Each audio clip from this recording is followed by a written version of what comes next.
Hey guys, Tobey here. Well, who would have guessed? I did it again. I did it again, and it shouldn't be a surprise to any of you that I did it again. What exactly have I done again? Well, if I'm uploading this, you know that I was able to do it again, and that I was able to do this for a third time. So, what exactly have I done again? Well, as of October 2nd, 2024, I rewatched Symphogear for the 6th time. At this point, you're probably wondering how I'm still doing it after all this time, and the simple answer may shock you. I've been anticipating this rewatch for the past year, because I was committed to doing something different this time, and it's been an interesting experience to say the least. Contrary to 2023, this year has been a fucking blast. Yeah, a lot of it has been allocated to writing in DaVinci Resolve, getting these two projects done, but boy am I proud of myself, considering the circumstances I was faced with. Outside of editing hell, I'm happy to report that life's been good. Maybe too good. I fucking jinxed myself. It hasn't been perfect, but I've been enjoying my time with my friends and family, appreciating all the feedback I continue to get from you guys, but nothing comes close to how much happiness money has bought me, and it paved the way on how I was going to view Symphogear this time. So turn on your rose toys and start running Ultra Kill. You're gonna laugh, you probably won't cry, but I'll make sure you didn't waste 3 hours of your life watching me ramble again. Sit back, relax, and welcome back to the Symphogear Rewatch experience.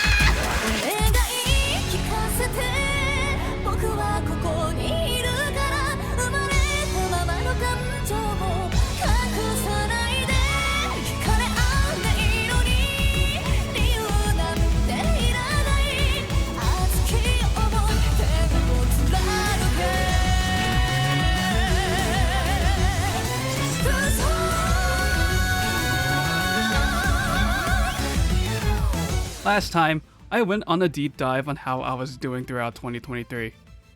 It wasn't good. I was depressed. I didn't want to be part of this game God put me in, but I sought help at the darkest hour, and when rewatching Symphogear last year, it really made me appreciate the life I was living in. 2024 comes around, and God did it start fucking wild. If 2023 was about juggling with happiness, 2024 was all about buying it. If 2023 was a year of darkness, 2024 was a year of CONSOOM!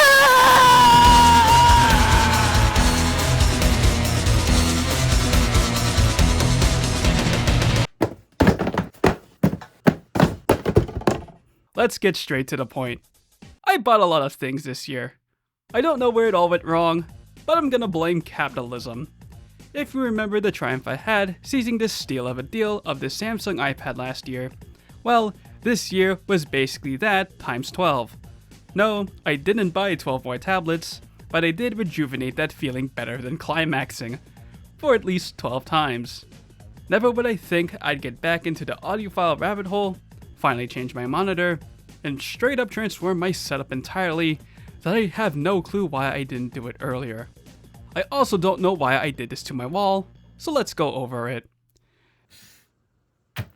It all starts with these pair of earbuds, the first pair of headphones I bought since 2022, because I thought I peaked with these cans, which I sure hope it did considering it was fucking expensive. Long story short, I wanted some earbuds to lug around anywhere with my iPhone, and I happened to have a few bucks of Amazon gift credit since Christmas just passed. So I decided to cop these because the cheap headphone market was supposedly getting very good. I had low expectations when I got them, which, yes, that is an anime girl on the box, but when I laid my ears upon them, I was blown away.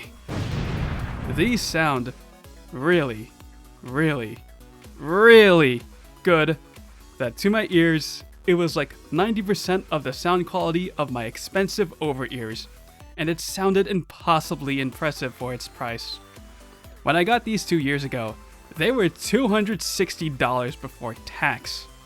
These, however, are $19, and little would I know that I get obsessed over headphones again. Before that story continues though, my PC would somehow completely transform out of seemingly nowhere. Long story short, My dad's monitor would go red on him, literally, causing him to get a new monitor, which he decided to go big, and which he then go on a frenzy, upgrading his PC to his wallet's limit, which got my uncle to build a multi-$1,000 rig for himself, and me, being the biggest hardware enthusiast out of the three of us, that would trickle down to me in ways I didn't expect. After 5 years, I finally upgraded to a 27-inch 1440p display, and God, I didn't know how much I was missing out all this time. It definitely cramped my table a bit, but it was quite a godsend. The resolution is pristine, helped by the fact that I scaled up Windows a bit, and holy hell did DaVinci Resolve feel a lot more spacious, which really helped my workflow for my 2023 Rewatch project. This initially cost me $230, but then it went on sale not so long for $200. But since I got this at Micro Center, and my dad was going there 24/7 throughout January, I got that sale difference back. The real surprise was my actual PC. I was content with what I had. My 5600X and my 2070 Super were well capable for my needs. 1440p gaming was adequate with the help of DLSS and the fact that I don't play much AAA games at all, and I could run DaVinci Resolve without hiccups. But then my dad, who just got the 4070 Super not so long ago, decided to swap it out for the 4080 Super that he waited online at Micro Center. But instead of returning the 4070 Super like he had done with the other dozens of parts he swapped around with, he would give it to me. But that's not all. Remember how my uncle built a crazy ass PC himself? Well, as gratitude for helping him put it together, which building it was already the gift itself, he bought me Micro Center's $350 7700X combo, and his temporary air cooler that he was placeholding for his AIO. This was quite a bit to take in. Almost $1,000 worth of upgrades were just given to me. I gave my many thanks to my dad and uncle, but I was like, damn, what did I do to deserve this? Sorry, maybe I shouldn't undervalue myself. The better question is, do I even need this? Because I had a hard time justifying free stuff gifted to me. The 4070 Super is stupid powerful. Any game I had at that point reaches 200 frames per second at 1440p max settings. I even tried Cyberpunk for the sole reason to test the GPU at its limit, and with path tracing and DLSS balanced on, the game was still running 90 to 100 frames. I'm sad to say I eventually got bored with the game after only 20 hours. And Resolve, it's flippin' fast. Rendering speeds, cut in half. Timeline scrubbing, unless I'm passing through a fusion effect or a video at 1,000 times speed, the PC can render anything in real time. It is absurd. The 7700X is a bit harder to notice. The 5600X was already well adequate and could run the 4070 Super fine. The 7700X is better, I guess, but I never did actual testing. The only thing I noticed that it just gets noticeably hotter as it's designed to run hotter, and clock speeds are very high. I think I noticed more of a difference in the motherboard. Yes, it replaces the oldest part of my build, but it brings a lot of improvements after updating it to a stable BIOS. I finally have a heatsink for my main drive, an additional M.2 slot, built-in Wi-Fi, Type-E on the motherboard, a shitload of USB ports on the back, and more usable SATA ports. Yippee! Overall, I can't complain. If I wasn't going to make anything off my 2023 rewatch video, then this was my reward, although it would still take me another month to finally finish it.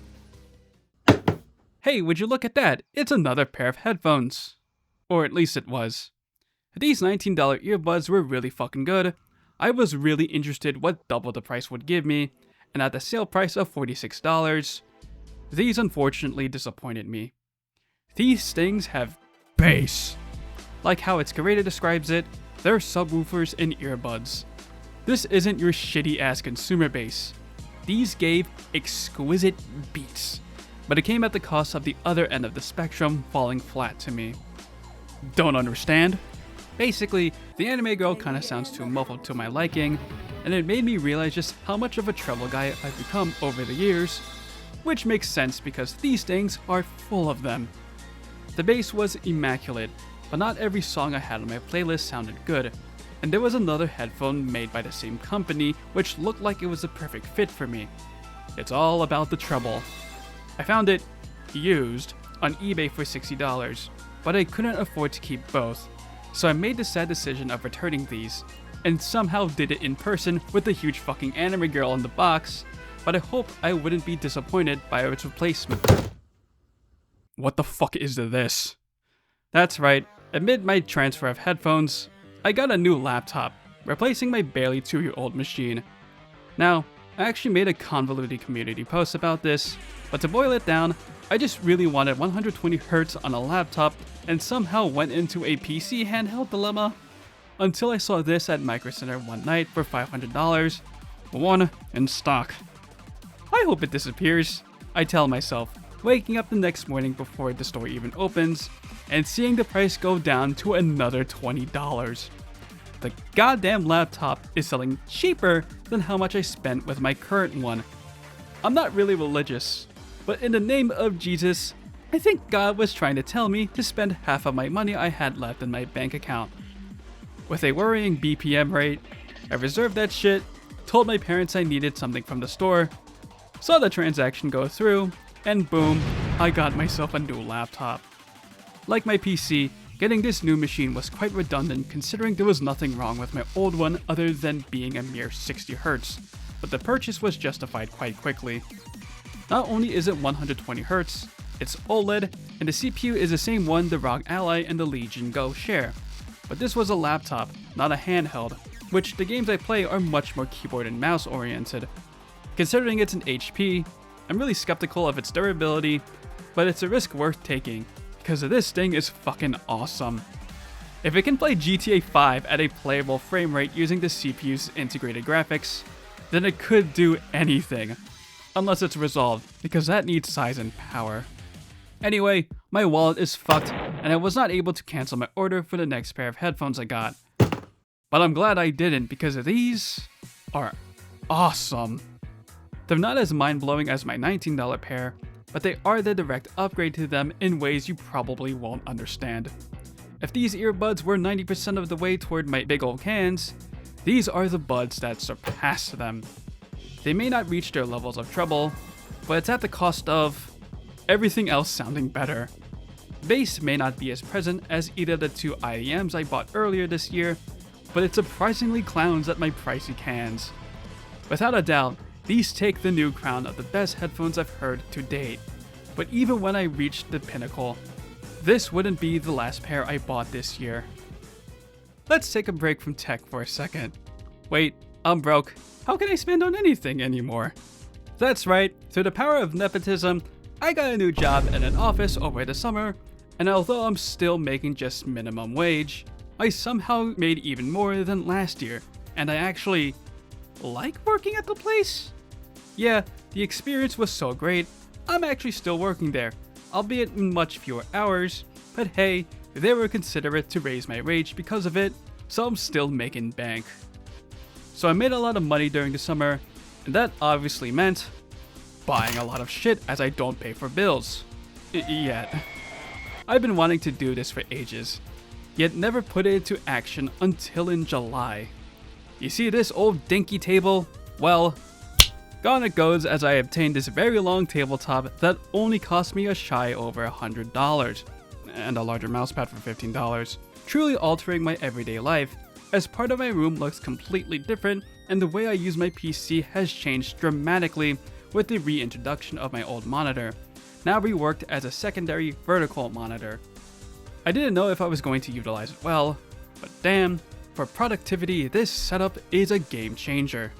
2 tabs sharing a screen? No, just put the other on the second monitor. DaVinci Resolve really takes advantage of the vertical monitor. This whole space, which has always been the most cramped part of the UI, takes up the entire second screen, which helps so much considering how many clips and effects I use in my videos. I wish I had it for Symphogear Rewatch Experience 2023, but it certainly helped my Hibiki video, which I somehow did during the summer when I was working over 30 hours a week. What the fuck? Yeah, I had the same reaction as well. I just got paid, And somehow curiosity led me to my impulsive purchase of the AirPods Pro 2 that cost me $190 bucks. Audiophiles on Reddit claim they actually sound pretty good, and it's more than just a sound. It's a lifestyle. I'm pretty sure I heard this a few years back and thought it was bullshit. But I stand corrected. I bought these thinking I would return them. But they're still here. Sound-wise, it's acceptable. It doesn't reach the levels to my wired pairs, but it's not too far off. It actually reminds me of the ones I sold, with ever so slightly less bass for ever so slightly more treble. The real magic is the active noise cancellation, which really does shut everything up, and I can really listen to music clearly without deafening my ears. That, and being wireless, they're easily the best headphones to travel with, and if I'm in the mood for some fatty bass, this is what I pick up. That being said, we can finally take a break from tech, and as usual, if I'm not buying silicon, I'm buying plastic. 2024 marks my 8th consecutive year being a Gunpla collector, and my Mecha Masumi subsection continues to grow. Last year, I learned how to hand paint for the first time. This year, I learned how to spray paint and airbrush, and it's led me to do my own custom paint jobs. The most notable are these 3 kits. This is my very first custom, in which I dubbed Atrevol. The base kit is called Atrebi, and the color scheme I chose largely resembled Ichivol. This is Heavy Abrams, a Megami Device tank custom heavily inspired by the Heavy Arms custom. Finally, this is Madwolf Prime, a new Matrix Madwolf custom that I originally planned to do a Hibiki custom due to their similarities, but I thought that was too much work and decided to go what I originally planned to do, which was basically priming her up because I thought she would be great from the start. Unfortunately, anime girl consumerism did not stop with plastic model kits this year. I went to Anime NYC this year, which I have no idea why I did, considering that I thought last year was mid as fuck with all the artists catering to the lowest common denominator, and while that was still the case this year, I came in with a plan. I wanted to leave the place with a bunny girl figure. Which I did, but what I didn't expect was getting all these fucking posters. I kid you not, getting these slutty ass posters was the only interesting thing worth buying at the entire convention.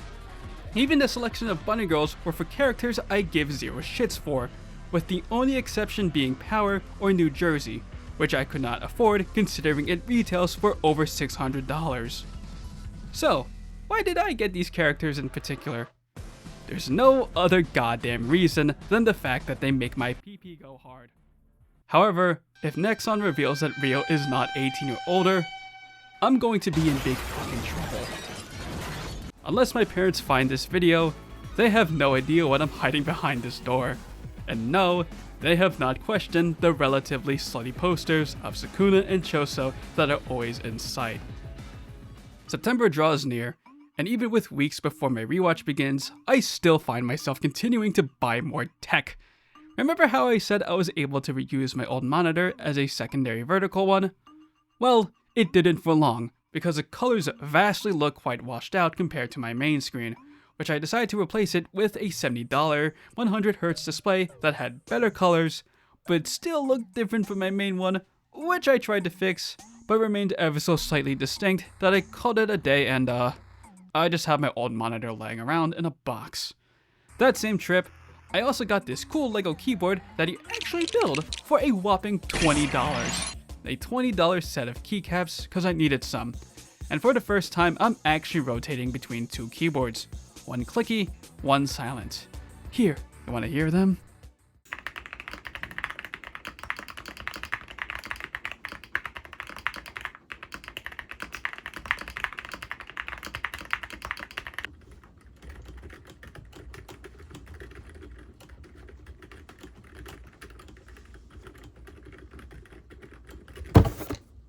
Oh my fucking god. It's time to end consumerism in the way it started, with a pair of headphones. But the reason why I got this is more complicated than any other headphone I got this year, and the reason why I like it so much is also very complex. This is an open back headphone. Headphones that are naturally in transparency mode, meaning you can hear everything around you, and everybody can hear what you're listening to if it's loud enough. You can say that these are speakers to your ears. And that's what I mainly got them for, to use them on my desktop.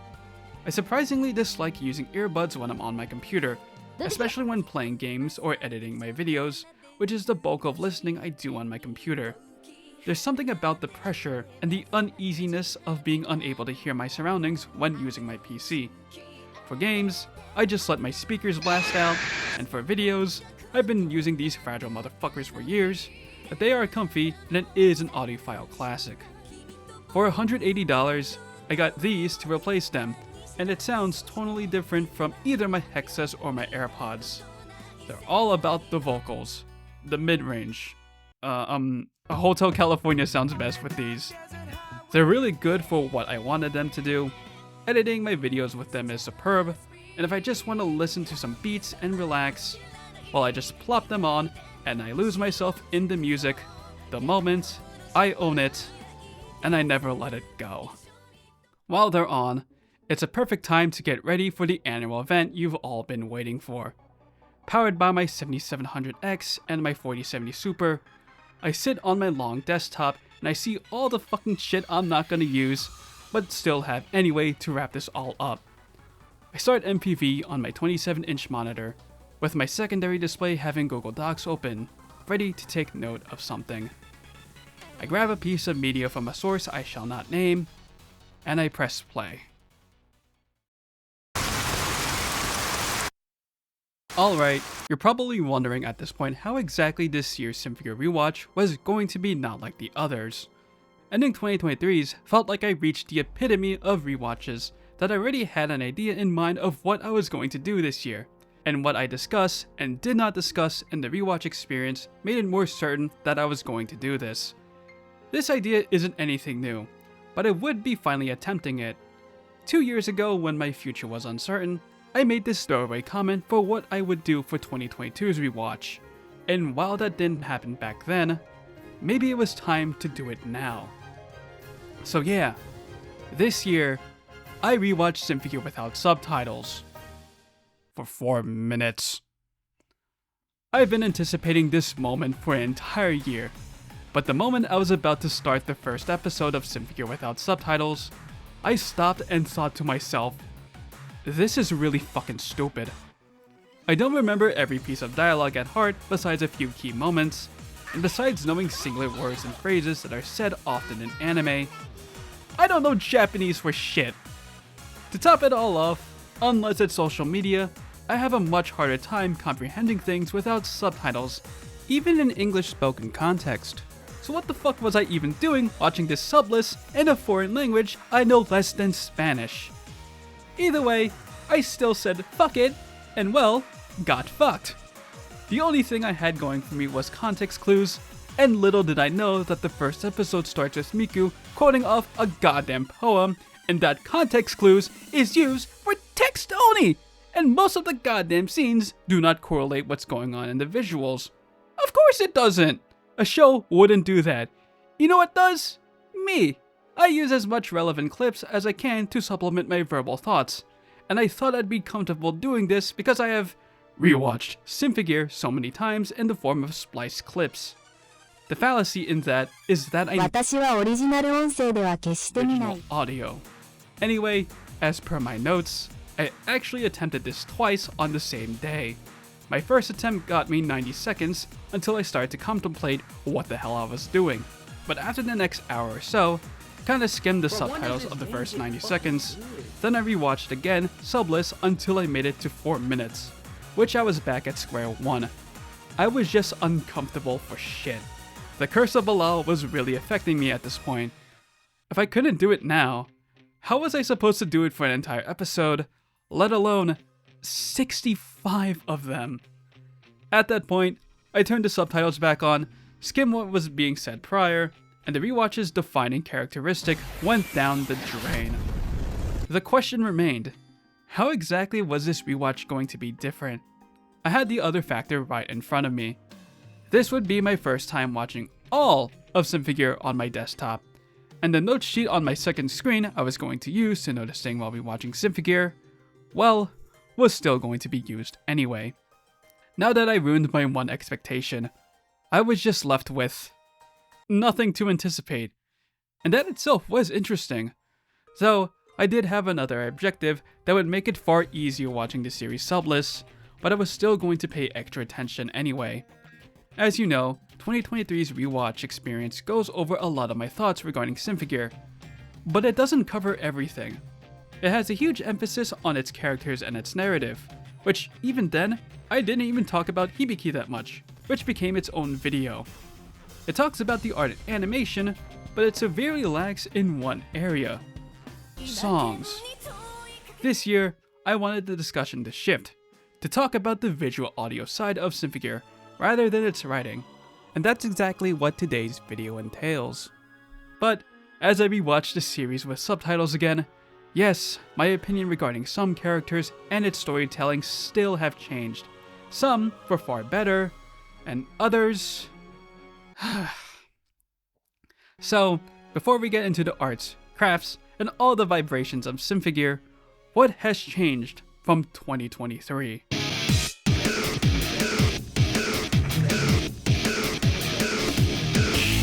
Something that shouldn't be a surprise to anybody at this point is that I still love Season 1, that it's starting to cost my opinion on the rest of the series. Everything I praised about it last year still holds to its heat. That part of rewatching Season 1 kinda felt like I was just validating my thoughts. The character arcs of Hibiki and Tsubasa, you could argue Miku's at her best in Season 1 as well, are still amongst my favorites of the entire series, and I just love the slower parts adding depth and realism to Symphogear's world and making the whole noise conflict a mystery to engage you when there's not too much going on. However, I discovered something I thought was just speculation, but it's just outright said. Hibiki and Tsubasa were literally trying to kill themselves in the season. After Tsubasa uses her superb song, Ogawa tells Hibiki, 死ぬことすら覚悟して歌を歌いました。 and the implication that Hibiki was going to sacrifice herself against the moon is hinted with Fine's concern, and is explicitly stated when Tsubasa suggests, こんな大舞台でバンカーを歌うことになるとはな。 Yeah, I didn't know what LG meant. The only thing that comes in mind is GTA's Nissan GTR equivalent, but it's a song lamenting the dead. I love being illiterate. Speaking of the reading comprehension devil, I have pretty big regrets of what I said last year pertaining to one particular character, mostly due to things that are not even in her control. Due to the influence of Precure, I just had a huge hate boner for any sexualization that occurred in anime that had poisoned my opinion on her for the entire rewatch. But this year saw my dignity go on a rapid decline, that complaining about it would definitely make me a hypocrite, and I just didn't want to hate her this season. It's weird. Last year, the whole theme I gave with Season 1 is that Symphogear's world makes people very fragile, but the story is all about people overcoming that very obstacle. And there's no better example than Chris Yukine. Now, I still love the shit of that one scene in episode 5. Yes, it's deliberately uncomfortable, so yes, mission accomplished, but I still hate how she became the most marketable character considering the implications of her past. But that shouldn't mean I should hate Chris. Now, in 2023, I didn't in Season 1, but I ignored her entire development anyway. Out of the 3 Symphogear wielders, I don't think anybody has had it as hard as Chris, which makes it ever so impactful that she finds her way out of it. She was a girl that was born with a pure heart, that got tainted black with the loss of her parents in an active war zone, and as a result, got trafficked, finally escaped from it from the hands of Sector 2, but got stuck with a mentally deranged woman instead, and her life it definitely went more shit than it already was, and at that point, Chris defaulted in fear, violence, and anger, because it was the only way for her to survive in the wretched world she was living in. In a way, her first appearance in Symphogear portrays some great irony. For the audience, it's the first time we're introduced to a human antagonist, while for Chris, this is where her life takes a turn back to the light because she would meet Hibiki and Tsubasa. The curse that brought this encounter to everybody would be a cure in disguise. You know what happens to the hamster and the sword, but Chris would be facing her final struggles with Fine and recoil back to the world she used to know.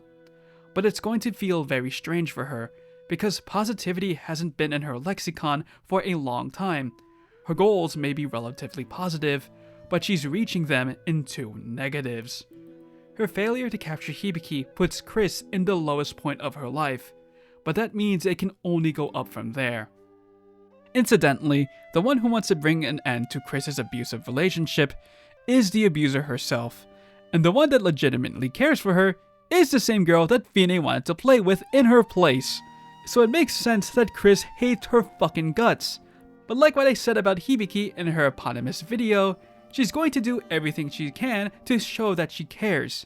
She tells everything about herself, and if Chris is going to play with violence, she's going to play her game and beat her in the Nehushtan, but not incite further violence if it's not necessary.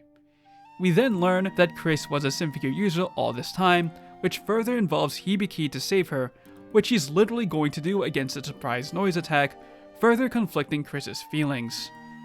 This basically starts a butterfly effect for Chris to think differently about the world, and the world of kindness is going to intervene, well, basically like all the fucking time. She encounters a pair of children, immediately resorting to violence, until the children themselves say, you don't need to go that far, and then they teach her a valuable lesson. Each time she tries to struggle back into darkness, Fine literally drives her away, and in turn, she's going to meet Miku and Genjiro, the former who wanted to give kindness in a time where she's not having it, and the latter wanting to face the responsibilities he failed to take care of long ago. Again, she's going to refuse these acts of kindness because it's such a foreign concept to her, but at the same time, her heart is coming back. But she's also realizing how many mistakes she's made in darkness. Again, as she begins to loathe herself instead, those people that cared for her lift her up regardless. Genjiro makes her understand that her outlandish ideals and her resentment against her parents were there to help her survive a cruel world. But she doesn't have to lie to herself anymore.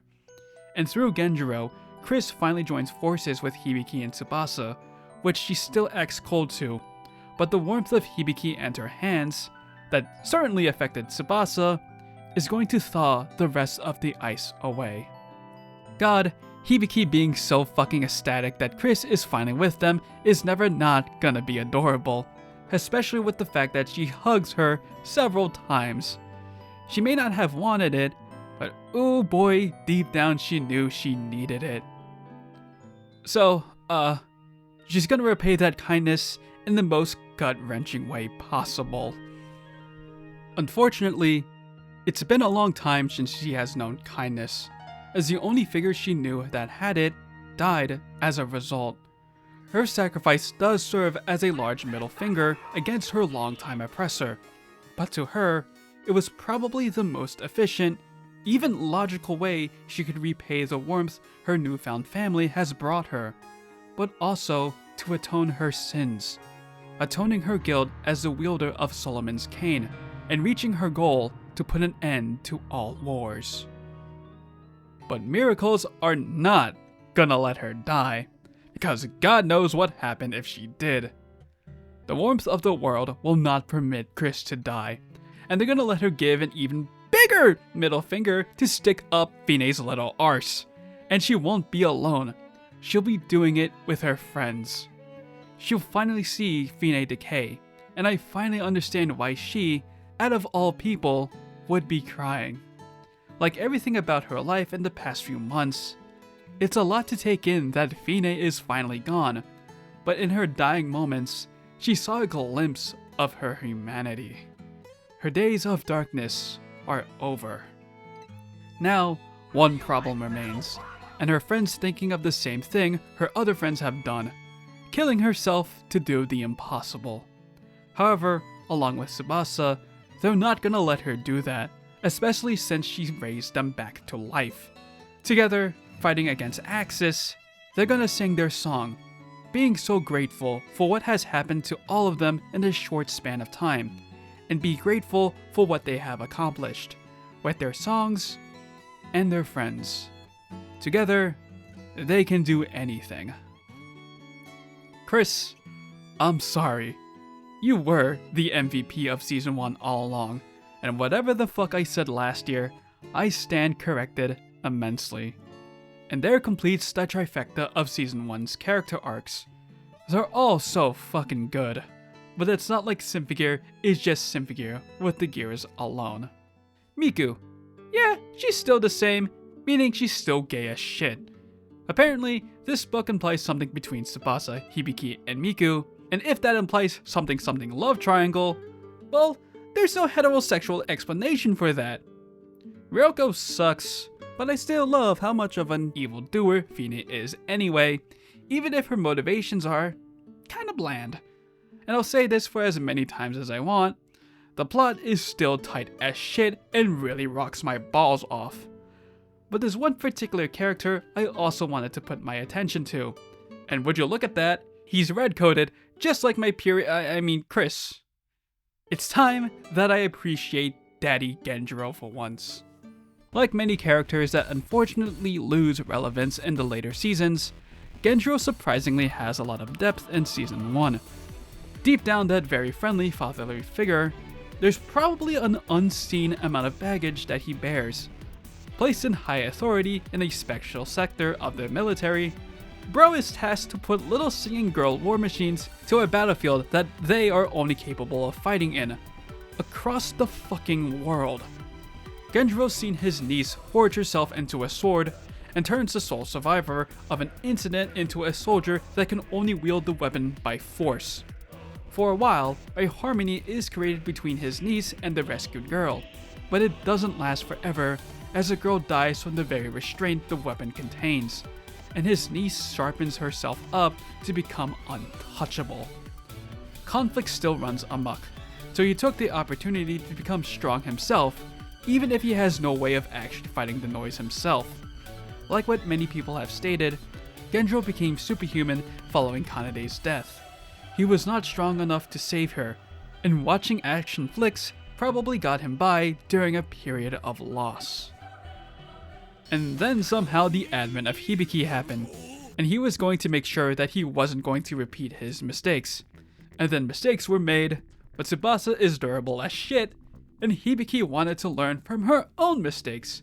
So together, with Bruce Lee, Genjiro was able to pass down the superhuman strength to Hibiki. However, with one problem gone, resurfaces another, from a time before Kanade.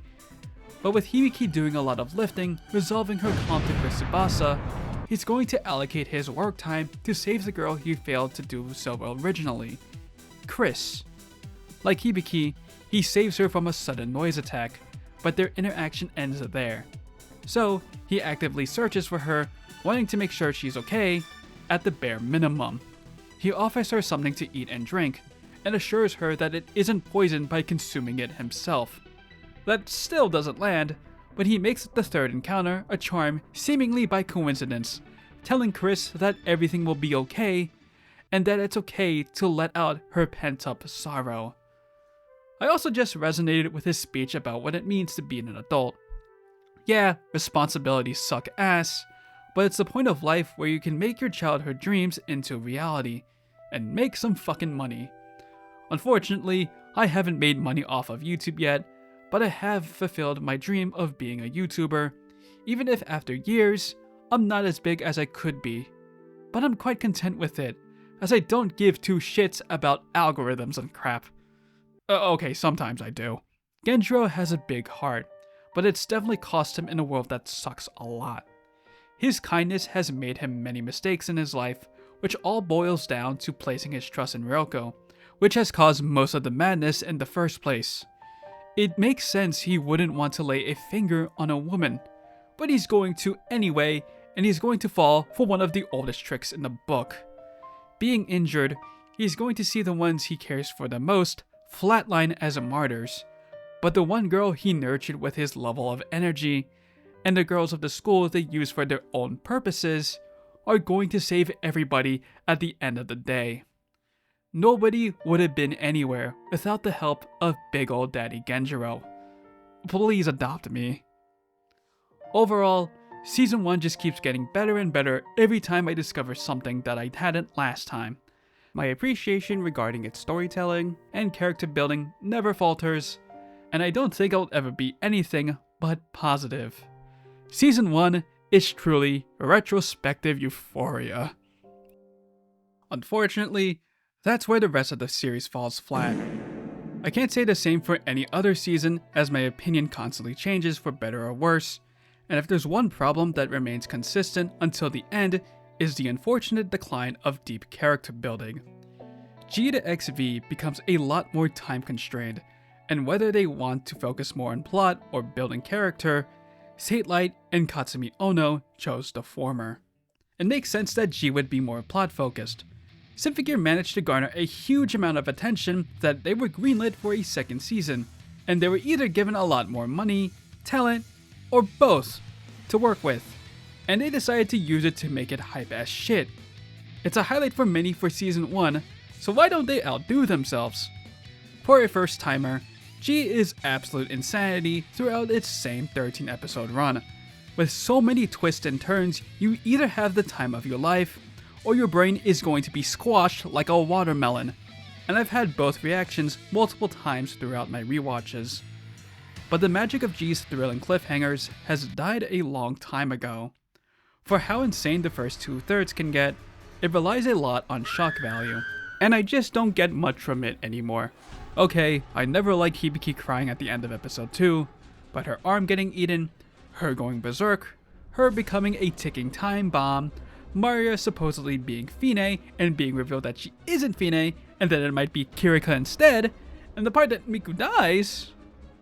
Whatever, because I know what happens anyway. To rub salt in that wound, there's also just a regression of character development.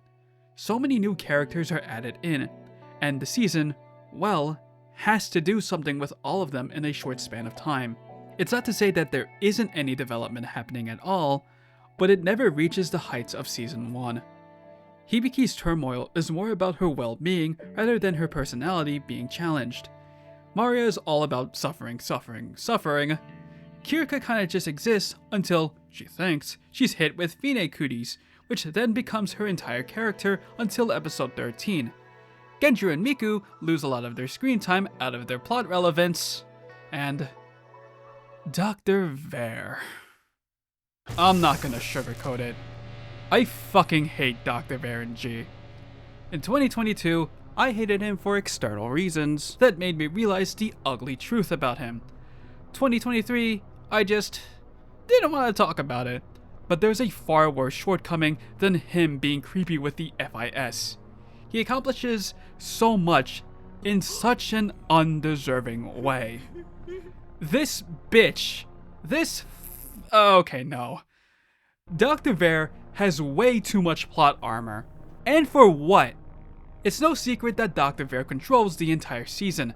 Out of every antagonist of Symphogear, Dr. Ver is only human, but you can see him succeed in everything he does. He's able to steal Solomon's cane without a hitch, he goes Nephilim to be a great big boy, until he's decimated, but wait, that doesn't fucking matter because he supposedly needed the goddamn heart to reach his goal. FIS obeys him to a T until Shirabe forfeits in episode 9, which Kirika immediately after strips her power.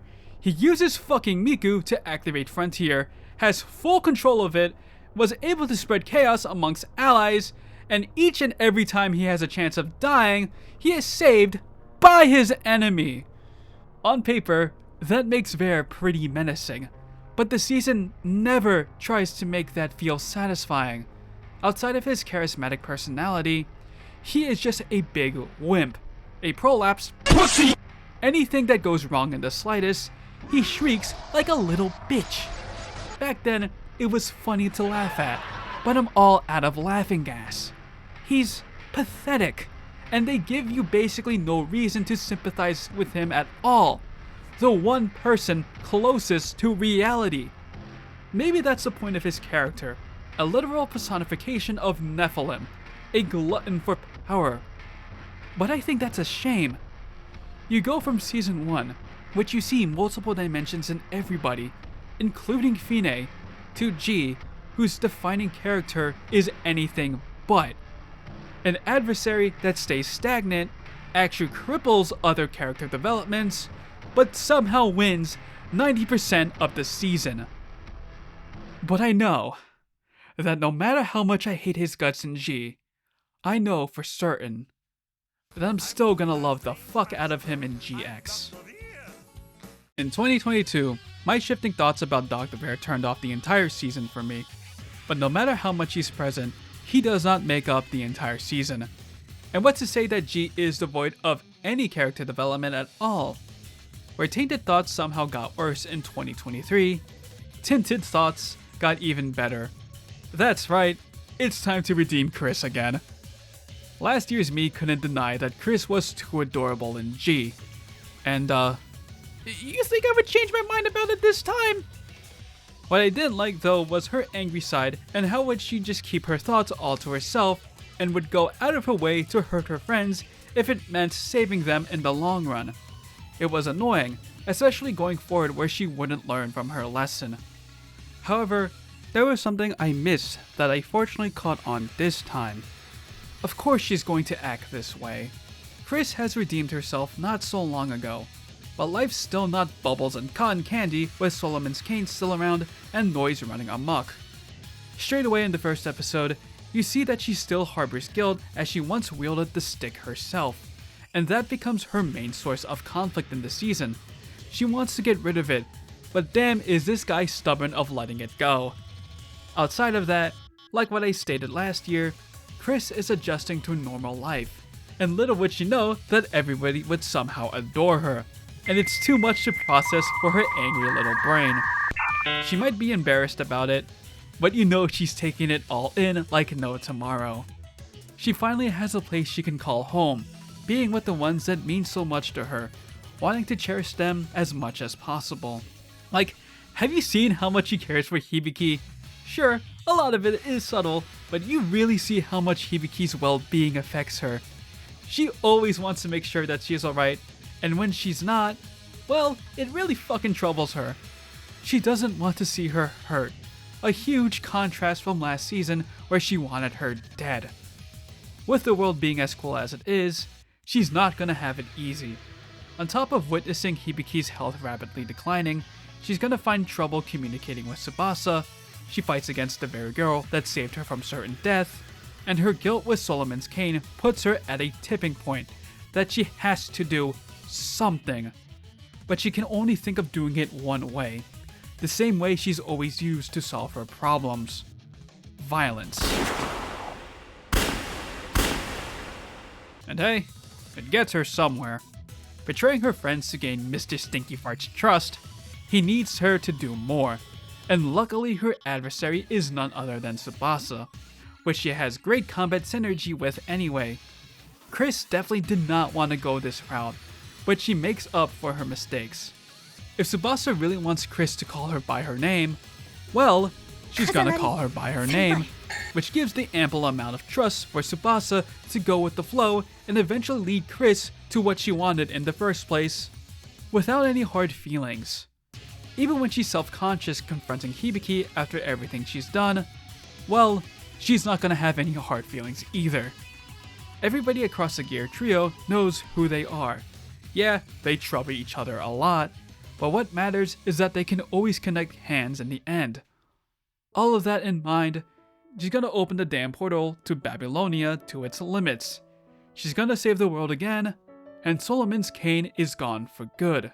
There's only one problem left for her to face. That is, getting teased by the ones she cherishes the most. All in all, I continue to stand corrected about Chris. I didn't like her for what she did this season, but all of those things do make logical sense for her character, and I have no idea how I hated her for being a tsundere, because that's what makes her so goddamn lovable. Yes, she can claim the title of Best Girl again. Alright? To top it all off, we cannot forget G's final act. For as much as I don't really like the first two acts as I used to, episode 10 to its finale is still one of the best fucking parts of all of Symphogear. Hype continues to go off the fucking charts, and for good reason. It's just one awesome roller coaster of a narrative. Not only is it a culmination of G, but it also does a lot tying in for season 1. For as many twists and turns that have become a bore fest to me, Miku descending in Shenshojing never fails to excite me. Finally, after 2 seasons, she dons a gear, albeit on the other side. That twist leads to the fight with the most stakes yet for Hibiki and Miku, and is solved in the gayest way conceivable. Tsubasa and Chris build more trust than ever to very roundabout means, and Shirabe takes a page out of Hibiki's book and fights some sense into the one she loves most. Albeit too much sense that Kirika finds herself so embarrassed she tries to kill herself. But Shirabe isn't going to take any of that crap. And I'm not going to explain Fine being lobotomized by Hibiki for the 3rd time, because something hamster, girl manages to respawn and DMG get to live happily ever after. When all this happens, Hibiki finds herself with a new foe named Stairs. Faces it for an entire episode, fucking saves Dr. Bear's life at the exact moment, steals Gungnir from childless cat lady, and oh my god, how is there still one more episode? Episode 13 is just really fucking magical. The plot's escalated so much, it's entered the fucking thermosphere. Maria finally finds a light in her own darkness, and it gets the whole goddamn world to connect and give the gears that special thing called a miracle. The Traffic Light trio finally join hands with Team Dango as they go to their ultimate forms once more, fighting against the glutton you call Nephilim, who somehow consumes all of Frontier, and there's only one solution to get rid of it: the place where it all started. But Nephilim's not gonna go down without a fight, so the gears are gonna fuck up the homeworld of chaos, disturbing it with this little thing called Unity, which pierces Nephilim, and with the help of Hibiki's gay little gal, the noise are done for, and the world finds itself in harmony. By all means, G is a sequel where it wants to do everything Symphogear already did, and amplify it by, a factorial. Sure, there's definitely something lost regarding character building to make room for its insane narrative, but it's a sacrifice that I'm content having. Symphogear G really shoots for the moon, and while it misses it a bit, it lands among the stars. Unfortunately, that star burns up pretty quickly because of this little thing you call GX. Just as I thought this rewatch was mostly going to stay the same, or remain positive throughout its entire run, GX comes in and causes everything to crash and burn like the World Trade Center. But I saw this coming. If fan service wasn't going to distract me from the season's shortcomings, the faults were going to present themselves dead smack in the center of attention. As usual, the season starts great with Radiant Force. That is probably never going to change, but it starts crumbling where it always does: Hibiki's fear of fighting. You know how much I dislike this arc, and nothing about this rewatch has changed my mind. Instead, it sets a precedent of what happens to everybody else. It all feels shoehorned in. Everybody develops in a way that basically comes out of nowhere. It's inconsistent to how we last saw them in G. There's no reason why they suddenly changed this much. And it adds no value because they don't really change from their respective arcs anyway. I have a problem with what happens to each and every character, so we're gonna explore each and every one of them. I've talked so much why I hate Hibiki's dilemma and tried so much to justify it, and even up to now, I can't come to a definitive conclusion why it happens in the first place, with her memories of her father being the closest I imagine it being. This rewatch, I only made my discovery why this sucks fucking balls.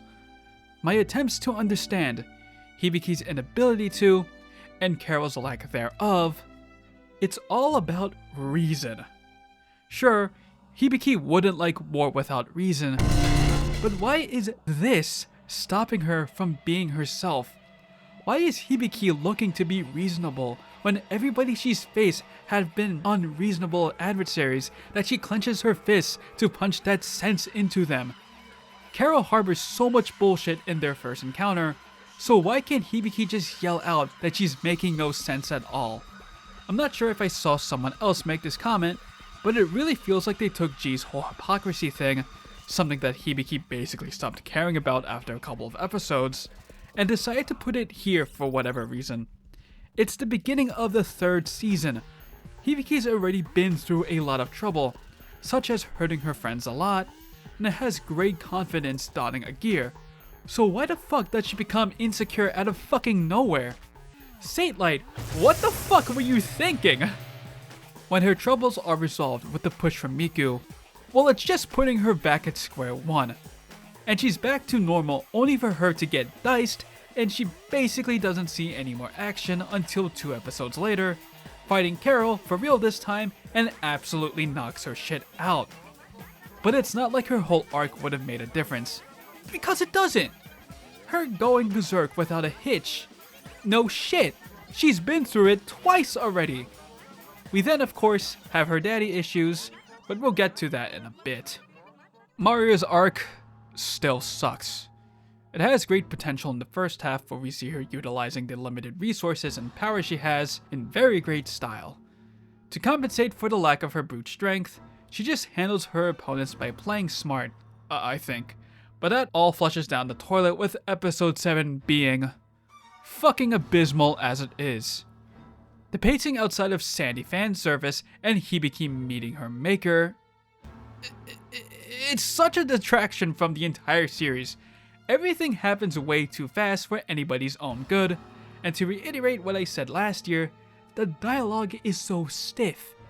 Maria is all about strong, strong, strong, and Gary's all about haha, useless, useless, useless, and I'm gonna be first.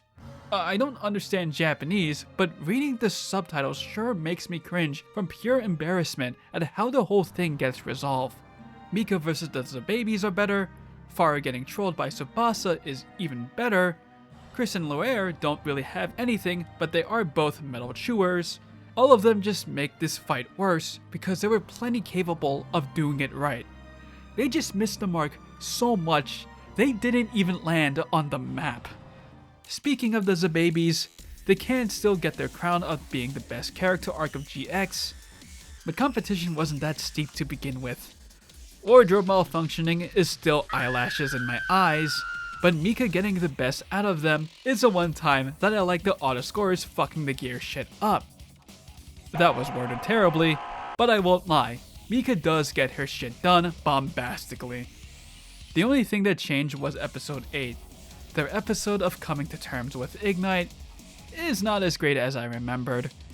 It does kinda enforce the idea that they're kinda just half a character which becomes whole when they're together, and it resolves a bit quicker than I thought.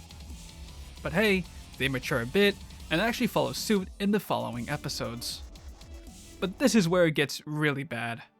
No terrible parents yet, but it looks like some slander isn't going to change this year. What is the point of Chris's senpai troubles? Interactions between Chris and DMG aren't really apparent, but it's something that she's quite fixated on, and apparently her loneliness and depression are resurfacing. But why? Those 2 words were definitely on the back of my mind all the time, but no matter what I think of it, this is fucking stupid. It's a literal backpedal for Chris, as this season could have been the perfect opportunity to have Chris to be a dependable and supportive gal. You know, be happier for crying out loud. But no, it's a fucking repeat of G. But there's no Solomon's Kane, and her chemistry with the girl she's trying to get closer with is less than with Tsubasa, which she somehow even grows more with when they fail their ignition. When Chris is trying to improve her relations with the Zababies, each time she looks like she's trying to diminish it instead.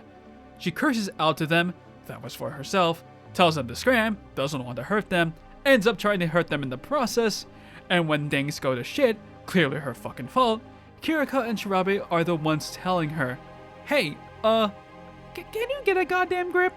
And bada bing bada boom, she relearns this thing she did not so long ago called teamwork. Is Chris going to learn from this? No. Finally, we get Tsubasa.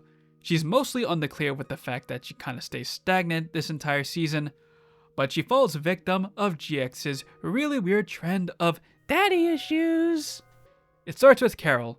Bro had just been feeding herself with rage for centuries to enact the perfect revenge against the world that killed her father, and while her father didn't want that, Carol's gonna do it anyway because she's fucking stupid.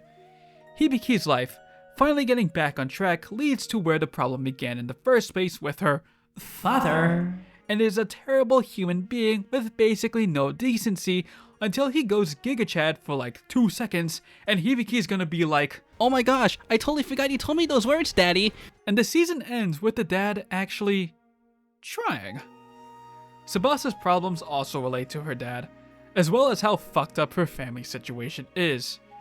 They introduce a never-before-seen side of her, which I guess can make sense since she and Yatsuhiro haven't interacted in 10 years, which is probably why she grew so close with Kanade, as she was able to fulfill her dreams with her. But I will give credit that while it may something new, it makes more sense than how other character arcs have played out.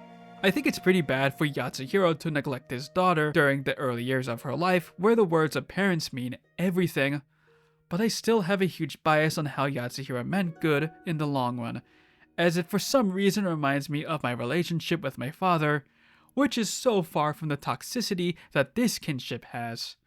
Really where the bigger problem lies is the same that plagues every other gear user. All of this has to happen due to the structure of GX's plot. GX finally hits the brake pedal when it comes to pacing, but oh boy is it formulaic and does it ruin the entire season. The existence of Ignite and the fact that it can only be tamed by character revelation means that everybody has to go through it, because it would be pretty weird for someone to not go through the same process, unless you're Hibiki, but she has shit going on anyway. It's a slog to see everybody lose being naked and afraid, and then see them go through this haphazard discovery that drives them to defeat them. Only for everything to be according to the fucking villain's plan! And for what? It fails almost immediately! What? What was it all for then? Why did anybody, song, Carol on the auto scores, us, the audience, have to go through any of that trouble? I sure have no clue. But there is one saving grace this entire season. This wasn't surprising, but it was welcoming. Dr. Ver gets a huge stinking redemption this season, and believe me, it's while they pull it off so well. Dr. Ver sticks to his crazy facade. All of his charisma is gone, but that means he can't be a snarky little bitch, because although he has Nephilim, he has lost all of his power, his chances to reign supreme. He's been punished in the worst way possible, kept alive, but is virtually forgotten, stuck in the middle of the ocean. Surprisingly, although insanity is all that's left of him, he somehow has a reason. He's a guy that disses Carol's motivation because her end goal is just futile, and he's fucking stabbed as a result. But the bitch lives, and upon reuniting with the FIS trio, he offers his assistance to stop Carol's plans. He's having a jolly good time shutting down the whatever thingy, and he's not gonna suddenly not do it because doing it causes him to save the entire world from decimation. While he won't get any recognition from the people, he just became the hero he's always wanted to be, and to make sure he doesn't die with regrets, he's gonna give the formula to Linker to those that need it the most, and lays his hand flat. It's very wild how much Satelight fixes Ver in such a short amount of time. I've seen people questioning whether or not he deserved this redemption in the first place, but this is Symphogear, so it's very Symphogear for him to go out like this. It works. He is the worst, but he really is a hero in my heart. But that's the gist of it. GX tries way too much, and it ultimately fails as a result. For something that is more formulaic than Season 1 and G, it suffers from the same problem that made those two imperfect, but really fucked over GX. It's just way too time constrained to execute the story it wants to tell. I don't think there's anything wrong with giving everybody a hurdle they have to face. GX is all about the edge, it's plastered everywhere from its story, visuals, and music. It's just that the blade gets dull really fast. It's ambition over fidelity, and don't even get me started with its extra raunchiness. It's not as bad as last time, but it's still a complaint regardless. Before we get to Axis, I do want to mention the OVAs for GX. I don't mention them often, but I do rewatch them in between seasons, and as exaggerated as the characters get, they're pretty consistent to the canon. Some things that are brushed over in the main show are seen in the OVAs, and I like to believe that all the shit that Tsubasa goes through has actually happened. The reason why I'm bringing them up this season is that this batch of shorts really do make fun of the shit that occurs in the season. Bloody Maria, Carol and her questionable ethics and how she seems to be bewildered by her own thoughts, and even Chris with her whole senpai troubles. It makes me think that the studio was aware that GX had problems, and they're aware about it by lightly jabbing at themselves. Whether or not that's actually the case, it does alleviate the pain I had watching GX, helping me ease into the next season. It's been 2 weeks since I last recorded because I unfortunately got sick for a prolonged period of time.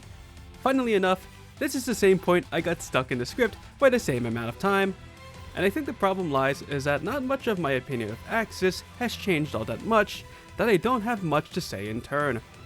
Axis was a surprising disappointment in my last rewatch. I looked into the community's many criticisms about the season and sadly agreed with a lot of it. It may have similar pacing to season 1, but it doesn't hit as emotionally, and it somehow makes you lose your suspension of disbelief with levels of bullshit going off the charts. I wasn't able to shake off most of the qualms this year, but coming from GX, Axis was just a much more enjoyable time. It really feels like Satelight was trying to avoid, and even alleviate the problems last season had. The edge is turned down a lot, nobody is stripped from their clothing, the pacing is far more suitable for its runtime, the villains, while I still find them lacking, do have more charm over an irrationally angry little girl and her edgy, fragmented personality robots, and there's not a single trace of Top Dad, and character development actually feels more substantial, even if some go nowhere next season, and others have really bad messaging.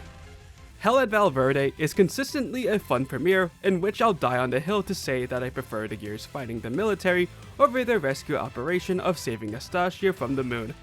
And the fact that they stay in totally not Venezuela keeps the first 3 episodes super engaging. You just see the Gears, both the primary trio and Team Dango just kick ass without any songs being interrupted or arbitrarily putting them down for that edge.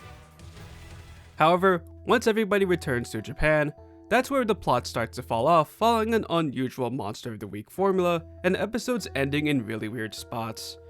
Tomato Arc is still a fucking drag, but apparently in one of the flashbacks, there's a sign that actually rickrolls you, and Chris's Valverde troubles are put in the backseat for several episodes. The dynamic between our heroes and the villains, with the exception of Hibiki and Saint Germain, is incredibly weak, as they basically fight twice as groups, and soon after that, Cagliostro and Prelude are kinda just eliminated without it feeling consequential. Then of course, there's Adam, basically doing nothing besides fabricating Okurun's family jewels and being totally obvious that he may be seeking power for his own benefit rather than for the sake of others. But it's not to say the middle act was all bad. At least the plot progresses and you kinda see where it might go, compared to, well, whatever route GX decided to take. The Illuminati is working towards a more sensible goal, something akin to what the Gears want to achieve, but they've used dirty tactics, which Saint Germain does realize early on that it is a sunk cost fallacy, and Cagliostro really likes playing with that idea. Linker is finally ready available for Team Maria, Hibimiku is off the charts. I like how Hibiki finally has a solid moral ground in which she will fight against the unreasonable, but not as to be aggressive, but to be more open-minded, and I still like Shirabe and Kirika's own individual developments, even if they go nowhere. It's cool to see Shirabe grow and learn to be partners with someone else, especially with Tsubasa of all people, and something that I recently discovered is that there is some parallel between Hibiki and Kirika. Both of them are happy-go-lucky gals that can be very naive, but at that point, Hibiki's matured to a point that she doesn't really come off as stupid and cringe, but Kirika does, talking about birthdays during a not so appropriate time. I think what's funny is how each of them approach their cheeriness. Hibiki uses it a lot as a mask when things are not good, but Kirika basically wants to embrace it because she doesn't want to be sad, even if a lot of things in her life make her so. But things really go to shit though. That is where Hibiki unveils rage, while Kirika plunges in the very thing she wanted to avoid. Kirika's not the Grim Reaper for nothing, eh? And of course, Chris finds herself passing the final tunnel of struggles. Yeah, it may feel like a repeat of what she's going through in GX with the babies, but this time it makes a lot more sense and feels a lot more satisfying. Axis opens up Chris's trauma of Valverde for it to seal it shut for good.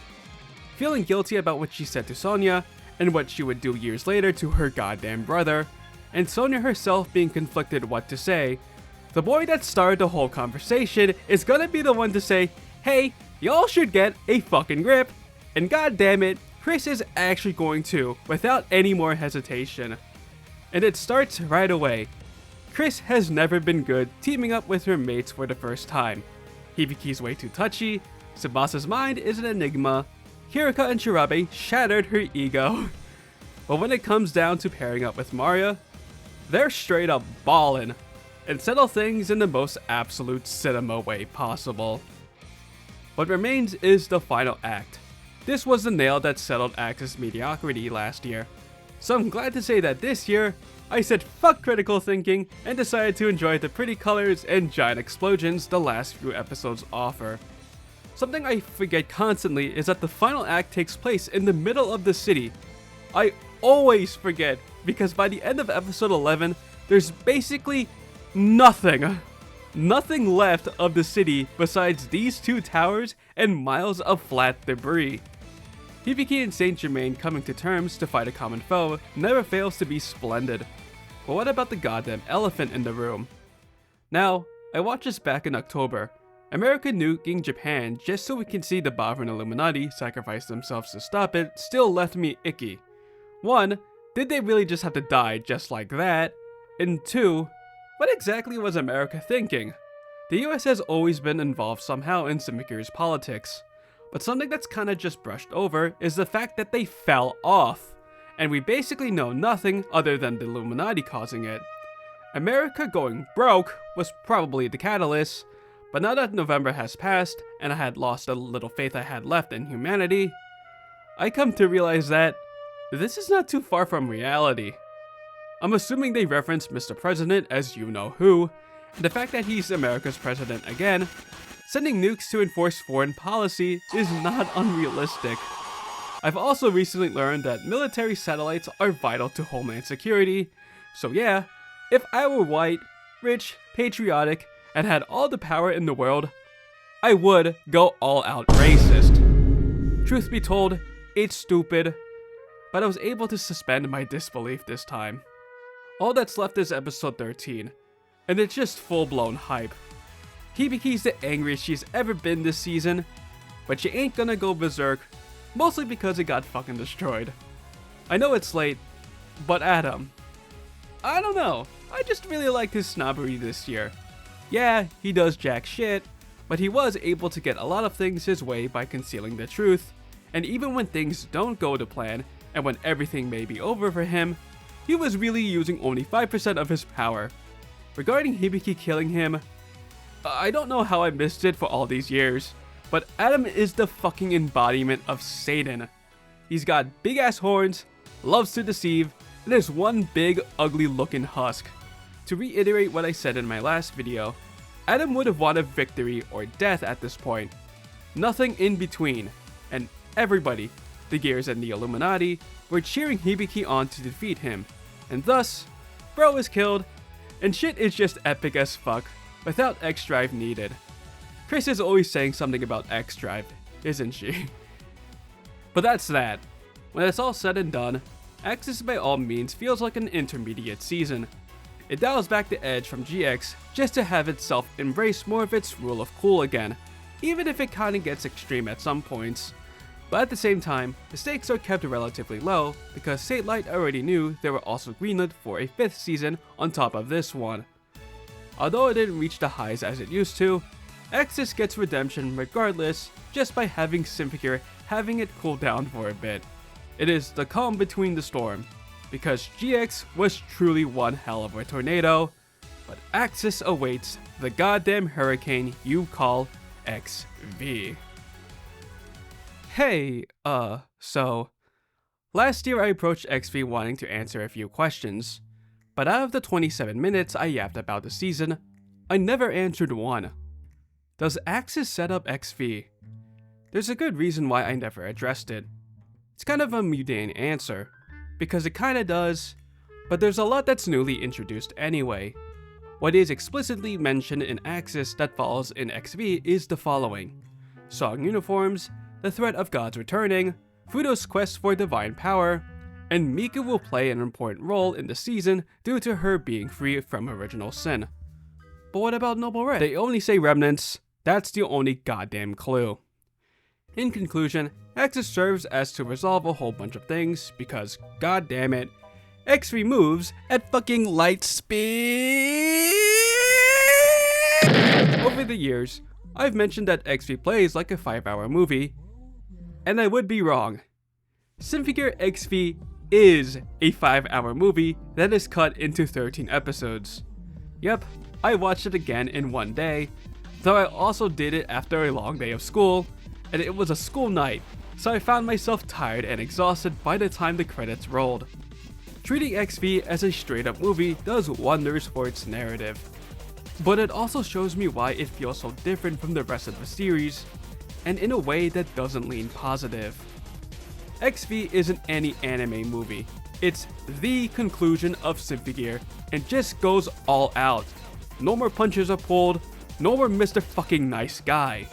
It's winter where things are just cold, gray, and the worst time to be outside, because at least in the summer, you can go to the beach. The coffin fight is as confusing as ever, but it finally lets all 6 Symphogear users to fight in the premiere showdown, and instead of this fight accounting for the first half of the episode, it is the entire episode, but with a break in the middle to catch us up to speed. The way that episode 1 plays out basically sets the stage for every other episode. The plot just keeps moving and moving, keeping you engaged at all times. It is the exact opposite of Axis. While that was surprisingly laid back, XV basically has minimal time to rest. Every previous season had a 3-act structure, and you can always feel when one act was over and when another began. But with XV, it constantly feels like it's in its 3rd act throughout its entire runtime. And I'm not gonna say that it doesn't work, because Symphogear hasn't felt this fast since G, and instead of tying things for 1 season, it's tying 4. And with the series being so successful over the years, Satelight really locked the fuck in to make this the most ludicrous finale anybody could think of. Noble Red, which I still stand to be my favorite villain group, are constant threats to the gear wielders. Whatever they lack in pure firepower, they'll do anything that puts them over the edge. No matter how much they're brought down, they bring themselves back with fury. The gears constantly have to find their way out of difficult situations, some of which prove to be too difficult to handle. The deadliest concert attack of the series, the Japanese government hindering Song's operations, and the wielders being unable to resolve Tsubasa's troubles, and even being left out in the dark that Genjo and Maria were going to detain Fudo and Tsubasa. Speaking of, I still love how big of a threat Fudo actually is. He's a problem for Noble Red, and a silent obstacle for the gears, and it's so easy to love hating him. Shemha, she's hot, and that's about it. Well, and I guess she does have one thing over any other, and that's presentation! On the top of fierce action, they bring back a lot of characters from past seasons. Saint Mami helps Hibiki and the rest unlock their new form, the Alamgam, which Hibiki owns Noble Red with her as her goddamn stand. Carol speaks, then the auto scores make a triumphant return, giving a sentimental closure that ultimately brings the return of Carol, now 120% cooler and 0% taller in Dirt Blah. Top Dad makes his goddamn reappearance, and he's actually tolerable? And he actually acknowledges his faults, but sincerely wants to do better? Goddamn! And of course, Miku is fucking evil again. Tsubasa trauma goes off the rails, and its resolution is as dramatic as it could possibly be. Shemha takes over the world, and eventually forces it to go on its period. The gears are sent to the moon, the fucking place where all the troubles began. Noble Red is finally brought down, Carol and Shemha go at it, And the Gear's return to Earth is also as dramatic as it could possibly be, which the final episode wastes no time for the final battle to be as epic as it could be.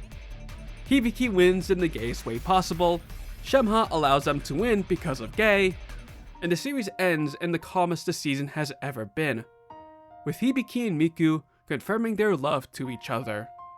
I suppose. The season just jam-packs all of this in one season, and while each episode ends at really good cliffhangers, I feel like the definitive way to watch it is in one go because it demands your attention constantly. If you cannot keep up with its pace, then you won't enjoy it as much as you could, and I've definitely seen myself in that position more than once. The more time I spend thinking about it, do those cracks open up a lot to criticism. The age-old problem of XV still persists, and nothing but excuses persuades me to think otherwise, but it's also showed me the season's biggest problem in general. Tsubasa's character arc is still for the most part insufferable, but regarding characterization as a whole, it's basically not there. I get it, the girls have matured a lot over the past seasons. Hibiki is as powerful as she can be, Chris isn't a whiny little bitch about being a savior, Mariu's confidence is as strong as ever, and Kirika and Shirabe have come to a point where they share one brain cell together. But like what I said last year, they really don't do much with them, and it's especially apparent when they have no idea how to approach a bitchy Tsubasa. When I was watching XV, I thought that maybe Tsubasa was just being too unapproachable for any of the Gears to handle. But at the same time, would it be a big fucking improvement for anybody, like Chris, to have a moment with her alone and tell her, it's been fucking hard for you, hasn't it? Instead of just sitting there and finding out how to cheer her up, which is actually criticized, but then what?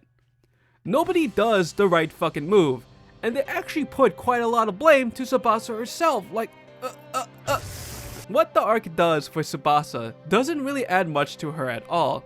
Like what I keep saying, it's just going back to square one. It's far more edgier with a far less satisfying outcome, and the other gear wielders stay static throughout the entire season. Hibi Miku is probably where I'll make the exception, but that's what the season was all about, and even then, I just wish there was more aggression with Hibiki regarding her feelings of Miku even before her great big speech, like tying it in that struggle to something else, which they did in season 1. That's the biggest shortcoming. Those nuanced character moments that elevate the series are gone, for most of the part. Regardless, XV is still the ultimate hype fest. It's a grand finale that accumulates everything Symphogear has built up to, and goes at a pace of light speed. They don't want you to think, they want you to be at awe, because even if characterization gets as bad as awful, that doesn't stop them from being awe-inspiring. Everybody shares their time to shine, and when I mean everybody, I do mean everybody. You'll just be at the edge of your seat the entire time, because I sure was edging. XV is an immutable momentum. The train doesn't stop for anything, even if it needed to. It'd go to a place that not even gods know. Well, that still took longer than anticipated, and I feel like I just repeated myself over and over again, but that kinda just sounds about right. Last year I really explored what Symphogear conveys in its writing, and this rewatch was mostly validating my opinion rather than adding anything new to it. After all, this rewatch was to explore beyond its narrative for the 7th time, because Symphogear is a goddamn anime. It's not just reading text on screen, you also experience its visuals, and of course, its massive range of sounds. Watching all of it on my biggest screen yet, and my new favorite pair of over-ears, let's explore the other senses of Symphogear.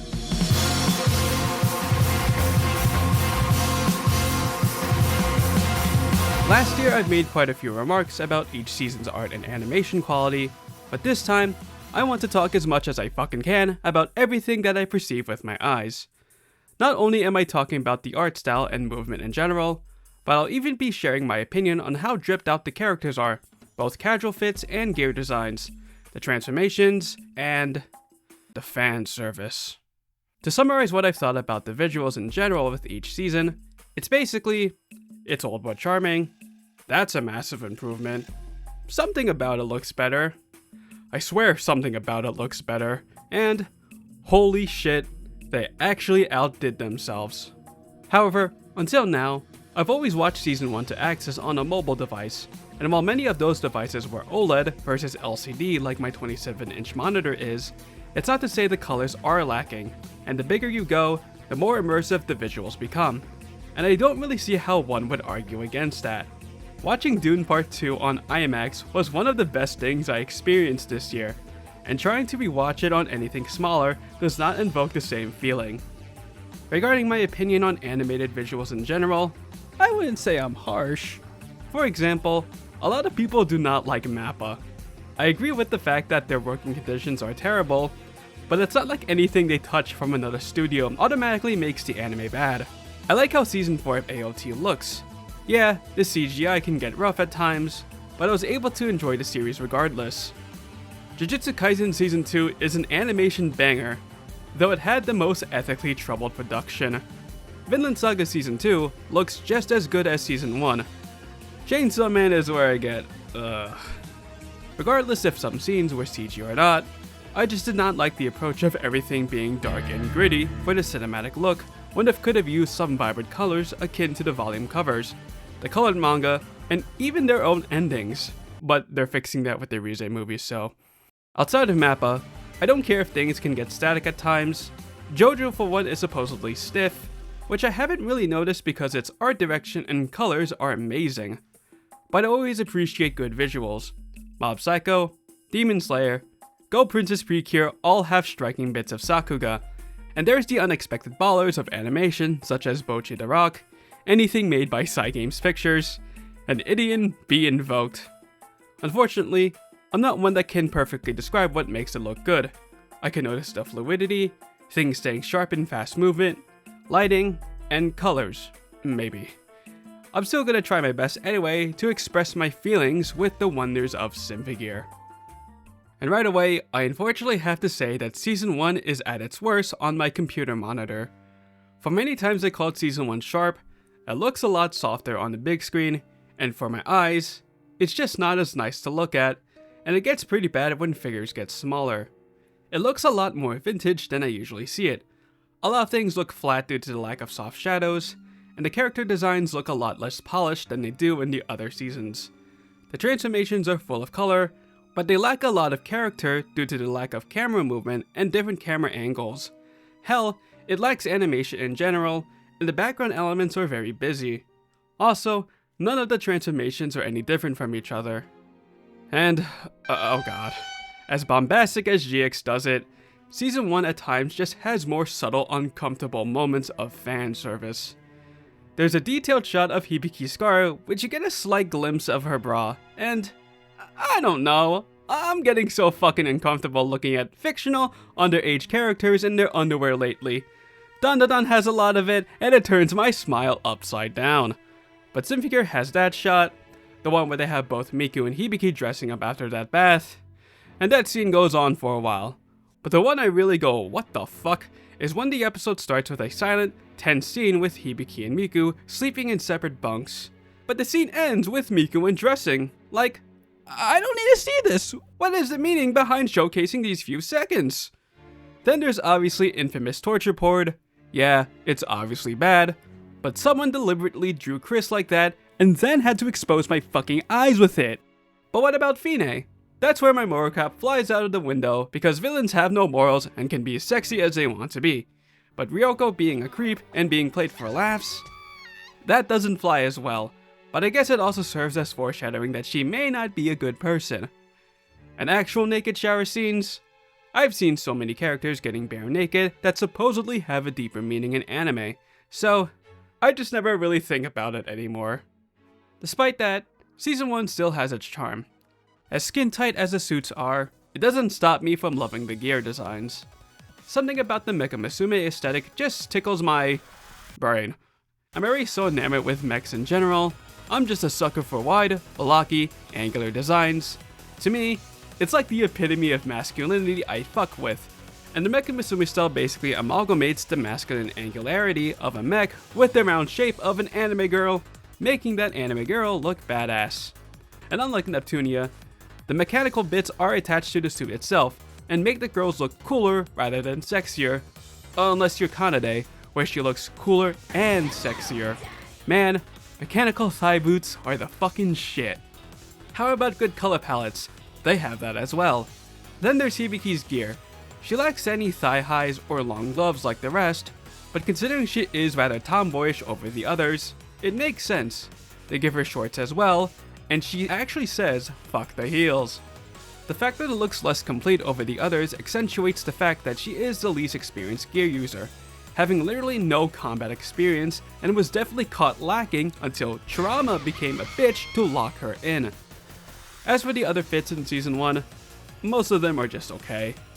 A majority of the casual fits are just the Lydian school uniform. They're cool, I guess. It makes everybody wear the same goddamn clothes, though I like how Tsubasa's is a bit different, showcasing how she is the Lydian student, and everybody, which is more apparent in GX, wears different types of shoes, which I think is interesting. Chris's design is very gothic and it slaps, but winner for drip has to go to Tsubasa. Her Z-Wing outfit goes very well with Kanade's. I really like that one biker fit she had for a few seconds. And her flight feathers design. It goes hard as shit, and I think it really just has to do with the fact that she's wearing pants. It screams Nana Mizuki for me. X-Drive. It's the ultimate power-up design. They're all very white, but I love that their arm gears go to insane degrees by just making them as big as they can possibly go. Nehushan, all of them suck balls. Genjuro, what Trauma does to a motherfucker. Ogawa, literally Men in Black. And Sector 2 uniforms, those are pretty killer. Where Season 1 really shines though is basically when the visuals go hard out of seemingly nowhere. The Z-Wing concert is all 2D with pretty impressive movement, and right after is hardcore action between the gears and noise wreaking havoc. If the first half of the first episode wasn't enough, it ends with the most metal transformation that ever happens in the series. That must hurt like a big bitch. I love how the flat explosions look. They're mesmerizing to look at over the traditional gradient look, as it reminds me of the era of cel-shaded anime. I talked hard about Chris vs Tsubasa last year, and yes, that's still fucking peak. And how they showcase superb songs in general felt so much more impactful than they do in later seasons. The fights are full of great choreography and fast-paced action that the animation manages to pull off smoothly, and you see fights happening every episode. Regardless if they're fighting noise or other people, it is consistently engaging, not to mention being readable without getting fucking nausea. Then you have the final episode, which the animation somehow keeps up with the insanity of its plot, still having Fine's final form just be 2D without having 3D shortcuts, and the craziness of everything never fucking stopping. Finally, outside of its quality not being as polished as it can be, I love the art direction of Season 1. It has this futuristic, yet very industrial looking set piece that definitely emphasizes the cruelty of Symphogear's world, both of which are never recaptured in later seasons. I mean, look at these concert halls. They look like huge OSHA violations and shouldn't be able to work under gravity. Because of the Z-Wing incident, these halls are viewed in the distance like stigmatized property. They invoked pretty negative feelings. Interiors have complicated machinery in them. There's a whole lot of screens everywhere, and designs can choose whether it wants to be angular or round. Then there's Lydian itself, designed so complicated and unorthodox they made fun of themselves in the OVAs. But that's exactly the point. It's there to foster the power of songs from its students for potential gear wielders and, I mean, a branch of the goddamn military resides right below it. The halls of Sector 2 are big and empty, not to mention its giant abstract elevator that is ultimately unveiled as the villain's superweapon. It's so imposing as a main set piece for the final act. It's mechanical, yet so mythological at the same time. Very much like Fine. Scary, mythical, and really likes to show the fuck off. Oh, and how could I not mention the noise? Faceless aliens that come in all different shapes and colors that make this world as shitty as it is. Yeah, I guess you could say Symphogear had that dystopian look to it. The funniest thing about everything I love about Season 1 is that a lot of it are actually additions from the Blu-ray. The great explosions, the pink hue of Superb Song, and a lot of the parts where the animation goes hard, that all comes from the Blu-ray. I know that production was troubled with Season 1 between Satellite and Encourage Films when it was airing, and the TV version is indeed pretty rough. But I only know it from the Blu-rays, and I give respect to Satellite improving the season so much. Too bad Pink's superb song never returns. Overall, Season 1 still rocks visually, though it's not to say it's without problems. I never really liked how last year I left saying it has its charm, yet it's also just bleh. So hopefully this clears up my opinion. The art style has a lot of character to it, it's unique, but there's no denying that G was a huge step in every direction. And oh boy, watching it on my desktop was a fucking feast. God damn. I know G and Season 1 look years apart, but the difference has never looked as significant as it did this time. I never realized how sharp G actually looks. I've always thought it looked the blurriest out of Ono seasons, but I think the problem is that so many scenes have bloom and other visual effects in them that it makes them seem blurry, not to mention them being so busy in general that you're able to see the compression. It may just be the source, but it's one big flaw I have with this season's visuals. I'm sure I said it before, but G really does improve everything from Season 1. Just within a year, it looked far behind how most anime look like, to basically being on par, if not beyond the standards of anime that aired that year. It's so visually engaging with its lighting, shadows, god do the characters look so much better, in addition to the transformation scenes, the outfits, and obviously the action. And it's all without compromises. The character designs are improved without looking drastically different. 2D is still used as much as Season 1 did, and it raises the bar of Symphogear's insanity. The one other thing, which may come from the new director as it affects the rest of the series, is that it kinda loses its futuristic, industrial aesthetic that the previous season had. Gone is sharp glass cannon Lydian and agoraphobic Sector 2 for a much more traditional, literally old school style campus and a literal mobile, compact version of HQ. The girls live in ordinary apartments, concert halls are placed in level ground, and there's not really much of the city feeling futuristic as it did before. It's a gripe I realized this year. Something about the background world kinda loses its character. It feels more level to the present, than feeling ever so slightly alien that we perceive about the future. But let's dive deep into G's spectacularity. The fights are much better than I remembered. Mario vs Tsubasa in episode 4, Hibiki vs Miku in episode 10, and the dual battles between Tsubasa vs Chris and Kirika vs Shirabe are amazing to look at. Character motion is just animated so smoothly, and even if I'm kinda iffy about shaky camera effects in anime, I mean, it does work. It adds to the chaos of a fight. Mario vs Tsubasa just has that beautiful sunrise look, Hibiki vs Miku has flashy explosions and lasers, as well as just both of them glowing as ticking time bombs, and the two duels having crazy choreography, angles, and seamless transitions from one another. You really see all the gears utilizing their arsenal as much as possible, all taking place in the mythical grounds of Frontier. I already loved G's final act for a long time, but never would I thought I'd just appreciate more with just how well the action sequences play out. Unlike Season 1, Episode 13, while primarily focusing on the gears fighting one big monster, they give the gears weapons that scale against Nephilim's size. And I just love how the Treasury of Babylonia is designed. It's always reminded me of Big Hero 6's Portal Realm, and likewise the final battle of Into the Spider-Verse. It actually contains no debris, but it actually feels like it does. I mean, god damn it, look at the noise just float around all over the place. For a world as deadly as the noise are, it's also as colorful and as vibrant as they do from their looks. Now, let's talk about the characters, their designs, and whatnot. I definitely prefer most, if not all of the redesigns they give to anybody. They look a lot more part of their decade. I guess you could say they look more anime, but that's okay with me. If I had one nitpick, they make Chris look a lot shorter than her Season 1 counterpart. She looks more softened up, looks a lot cuter, and where I'm going with all of this is that she becomes more waifu-ish, if I could describe it, which helps elevate all the cute scenes with Chris, with her being embarrassed and showing off her dairy side, and hey now, don't think about what actually happened to her in the past, please buy her a plethora of merch because you fucking will. Maria, Kirika, and Shirabe, all great designs from the start. Aside from the obvious fact of Maria being an adult, she actually rocks an adult body. No way. She is the tallest out of the gears. She has the curves, the thighs, the childbearing. I'm not gonna finish that. But I will say she really complements Tsubasa's design. And I feel like I'm only saying that because of the rest of the cast look quite younger than either of them. And there is a significant height difference between them. I've also grown to like Kirika and Shirabe's designs as well. I wasn't particularly a huge fan of them for a while because they're children. And a lot of fans don't think that way. But I can't deny that they are a cute pair. I think Kirika's cuter with her dorky ass personality, while Shirabe has cuter looks.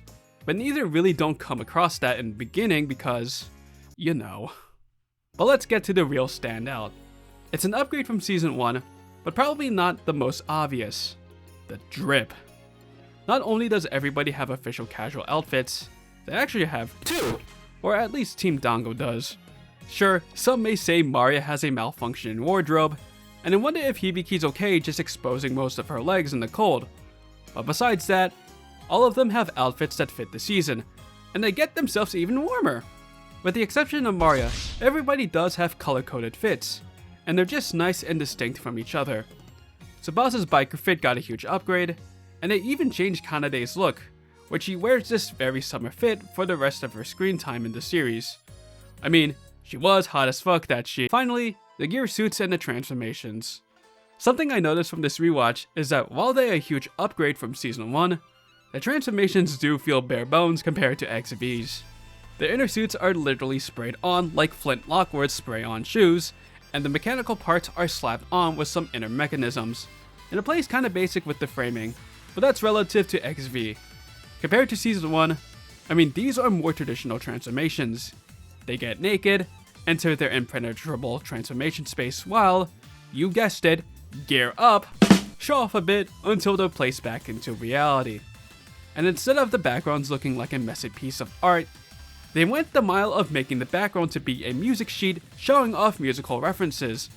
And I love that this is the mainstay, and even improved in later seasons. And of course, there's the fan service. You're not looking at the music sheet background, you're looking at the ass and the titties a lot, because you can't see anything else. If I have to say which transformation is my favorite, it's probably a toss-up between Maria's or Miku's. I can pretty much stare at Maria's legs for days, and Miku probably has the most creative one. The spray-on effect acts a lot more like bondage instead, and it's not something Miku is doing over her absolute will, it's menacing over most. And finally, the gear designs, which I keep edging on. They're all massive improvements from Season 1. Hibiki finally gets that complete magical girl look that widens up the design a bit, is given thigh armor, and of course, the scarf that fills the silhouette a lot. She gets to keep her shorts as well. Ame no Habikiri becomes more blue and actually edgier, and Chris looks like she just got a color swap, and I've always preferred her Season 1 look the most. She never returns to the black thigh highs. Like at all. Black Gungnir. I mean, it's Kanade but hyper edgy. Mario rocks in a big black cape that can function as a weapon, and there are garter straps. And I can't think of any reason why they exist other than being sexy. As for the initial Zababa designs, I actually don't like their colors too much. There's this light grayish purple hue I'm not particularly a fan of, and the green colors used in Kirika's Igalima, maybe because they don't return in her later designs. But they already had the similarities in their overall aesthetic, and that continues on as well. Miku's Senjojing slaps. Her legs look like they came straight out of Neo Zeon, and has that evil look with a mouth helmet that obscures her face when closed. Whips, knew if it had enough fin funnels to form a circle, all of which has a white base rather than a dark tone like the FIS trio. Finally, the X-Drive designs. They're a whole lot better from Season 1. They are still very white, but at least their silhouettes look more complete, and their arsenal still feels extreme. I mean, you got Hibiki using the goddamn spear, Tsubasa using big White Slayer, Chris using Dendrobrium, Kirika with a giant scythe, and Shirabe having a literal mech. And Maria. Who would have thought she looked really good on white after being in black for so long? And while she has the least amount of arsenal, she does do this, and basically pulls a Giga Drill break. What more can I say? G's visuals are just plain awesome, raising the bar so high in fidelity and setting the standard for the rest of Symphogear. But now that they've gone up this high in quality, does the rest of the seasons keep up, or go even beyond what this season was capable of? Well, let's find out. Objectively speaking, GX stands on par with G. Lines feel more defined than ever, and the overall visual quality remains the same, which is good, because the show already looked as good as it can get. Subjectively speaking though, is where things get decisive. Now I know what you're thinking, this is a fan service problem, and while that is the dominating factor of my dissenting opinion of this season's visuals, it's not just the increased sexualization. A lot of the designs in this season just don't really stand out to me like the others. The Lydian uniform, which I didn't care much about anyway, becomes even more boring with its summer variation. It's a white shirt with a light gray skirt, and a tie. But I guess we get to see how everybody has different shoes in all of their school uniforms. Everybody's casual outfits also become a lot more boring. I get it, it's summer and you don't want to wear much, but some of them even strike as goofy. Something about Hibiki's casual fit strikes me as a penguin for some reason, and the yellow just looks a lot like a raincoat. I surprisingly don't like Chris in these hot pants, even if it does make her look older. And why does Kiriko wear her hoodie like this? Something about all of their casual designs feel baggy, and I don't really vibe with it. Shirabe, Miku, and Maria's are okay, nothing to write home about, and the one I actually like is Tsubasa's. I think she rocks her fit the best. It's simple, but stylish, and yes, I think a lot about this fit in her OVA form, where she causes havoc in London. Also, it's kinda rare for Tsubasa's design to be simple, but this proves she can still fit it. Oh yeah, they also get swimsuits. They're okay. I mean, props to them for not making them as skimpy as shit other than Maria and Tsubasa. But they're there. They're there to remind me how they ruined Maria's chance to shine, but they give her another outfit for that particular episode, so I guess that's cool. But yep, they're swimsuits. However, the competition swimsuit gear suits. Now this gets a bit decisive. I particularly do not like what they do with Gungnir and Amino Habakiri with the cutouts. It turns Hibiki's shorts into really tiny shorts, and Tsubasa has the strangest cutout to show off her V-line and make it seem that this area looks like panties separate from the rest of the main torso area. Maria's black Gungnir is stripped in the chest region and has no cape, both of which really detract from the design. In general, all the designs get a bit too busy to my liking, but it doesn't completely bother me. Chris gets red boots and has more coverage on the cleavage, so it doesn't look like she rocks balloons in her chest. Kiriko and Shirabe have better color schemes, with Igalima looking more lime and Shoshugana having its twin tails look more uniquely shaped, and of course, yo-yos. And how can I not talk about Agartrum? It's really interesting that its color scheme is the inverse of Maria's hair, and that the gear in general feels unique from the rest. It's asymmetrical with its silver arm and cape. It's a tertiary color that's not used as others, and yeah, Mari kills it in Agartrum, which shouldn't be a surprise. As for the other gear designs, I think the Ignite forms look pretty neat. They're basically blackened, edged up versions of the original counterparts, and I really like the choice of their 3 aura colors. First it's orange, but the second is actually white, which is a great contrast to the edgy designs, and then the red you expect as a berserk form. I'm not actually sure what it represents because I'm stupid, but I just like the big butterfly in the middle of the suit, or as I like to think, 4 big bug eyes. Hell, put a pupil on them and now they're Kami.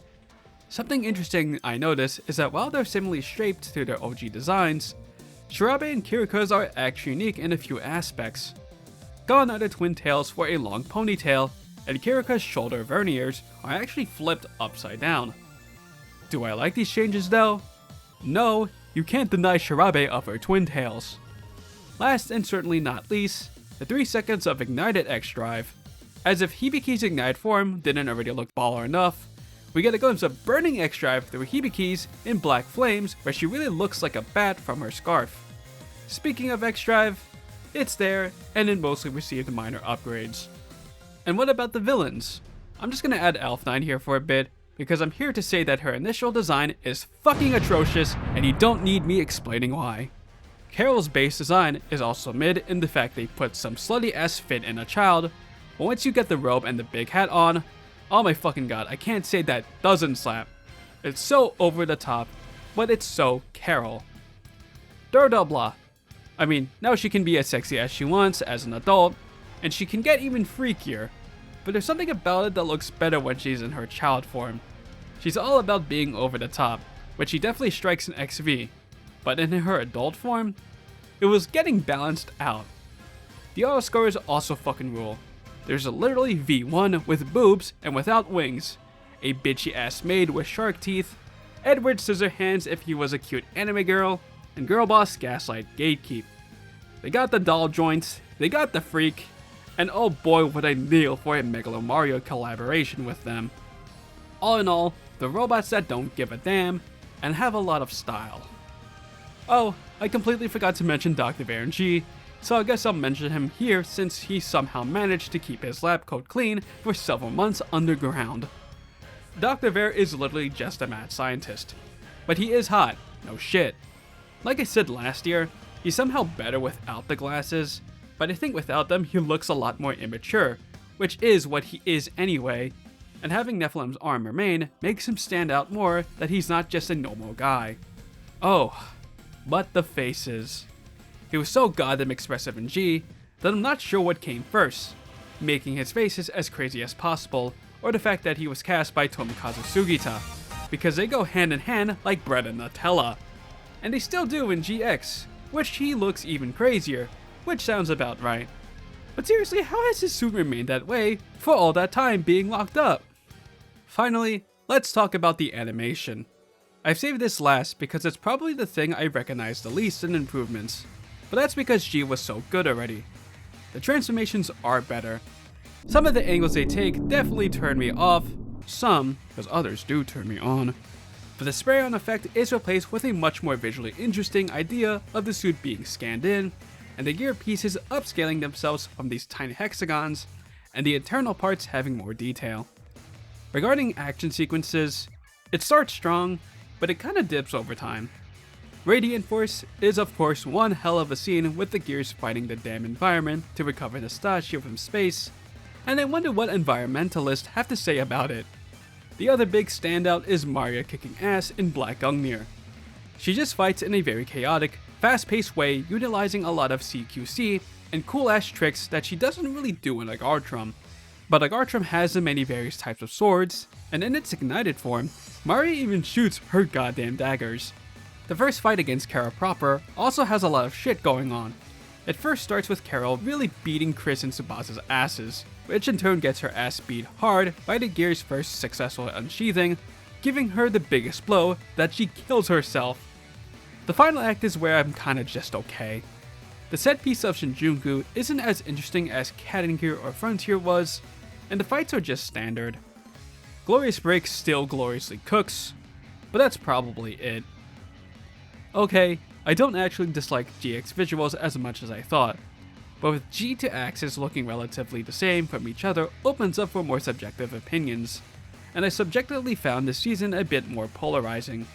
I talked to death about all the fan service problems last year, and that definitely plays a part, but I won't be repeating myself. Without any further ado, let's get into the next season, because Style 1 is going to mean a lot this time.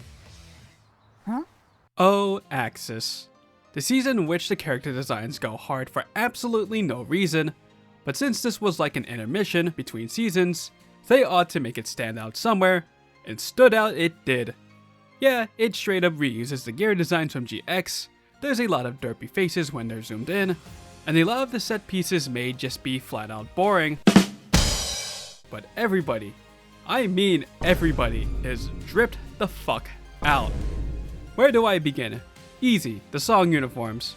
Gon is wearing the Lydian school uniform when reporting to HQ. Everybody finally has military uniforms with the color scheme of Sector 2, though I will admit they also kinda look like Boy Scouts. But it's a shorts pants only fit, and everybody has their color-coded ties. It definitely fits regarding the circumstances they're placed in. They're fighting and scouting in a foreign country, and it'll look stupid if they just continued using their school uniforms, doing organizational type shit. But oh brother, let's talk about the casual outfits for the gears. I just love them. They're my favorite batch of clothes across all 5 seasons, and they're the only reason I wanted to include the drip in the art and animations conversation.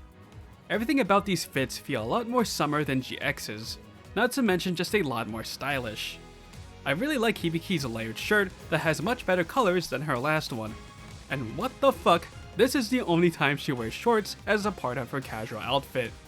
It may like Tsubasa's blue shirt more, but her Axis fit, along with Maria's, has that summer occasion look.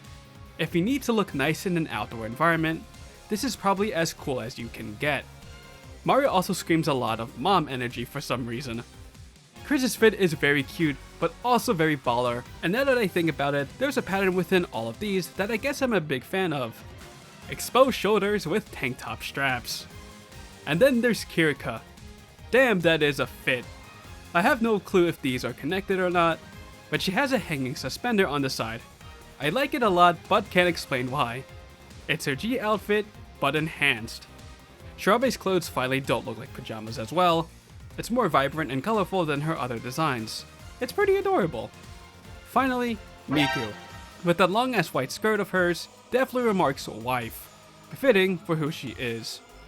Oh yeah, there's Elf9.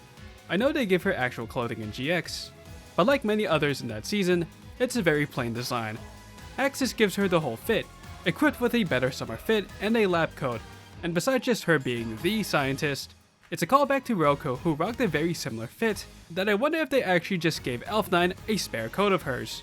Either way, she is very cute. Ah, the Bavrana Illuminati.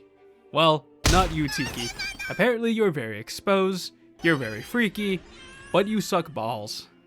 Adam, Prelude, Cagliostro, and Saint Germain. Okay, I'm not really like that for Prelude, but she still slays as much as Cagliostro and Saint Germain do in their sharp 18th century fashion.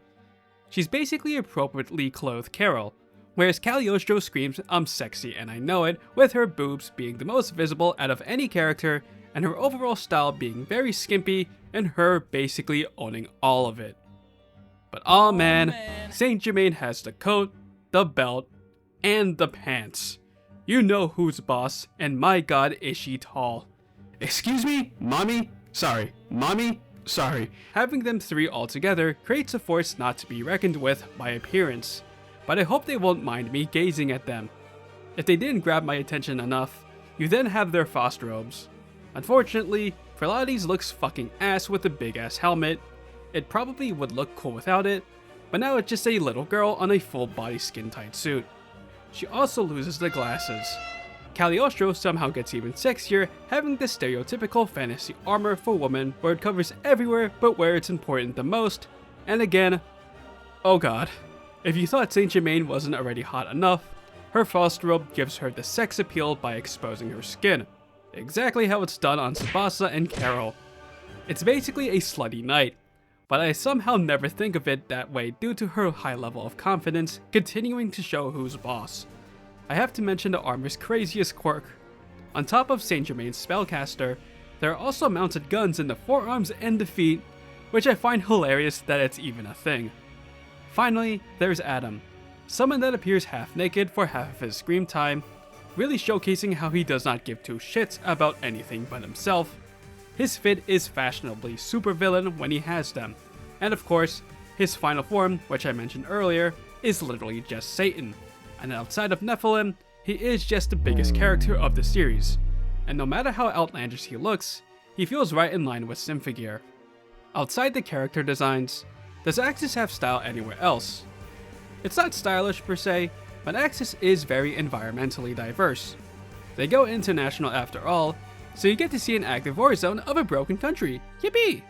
There are jungles, farms, and other cool parks. The Bavrana Illuminati takes its style with them quite literally with their fancy schmancy living quarters, like, I wonder where the fuck this hotel is in the world. Symphogear's futuristic industrial setting kinda feels more prominent with the Hydra noise taking the gears to the city's outskirts, and episode 9 showcasing the city's neon highway. And then there's this city which becomes nothing but 2 buildings. That unfortunately is a problem with this season. A lot of the places where action happens are set in barren wastelands, and it kinda gets repetitive.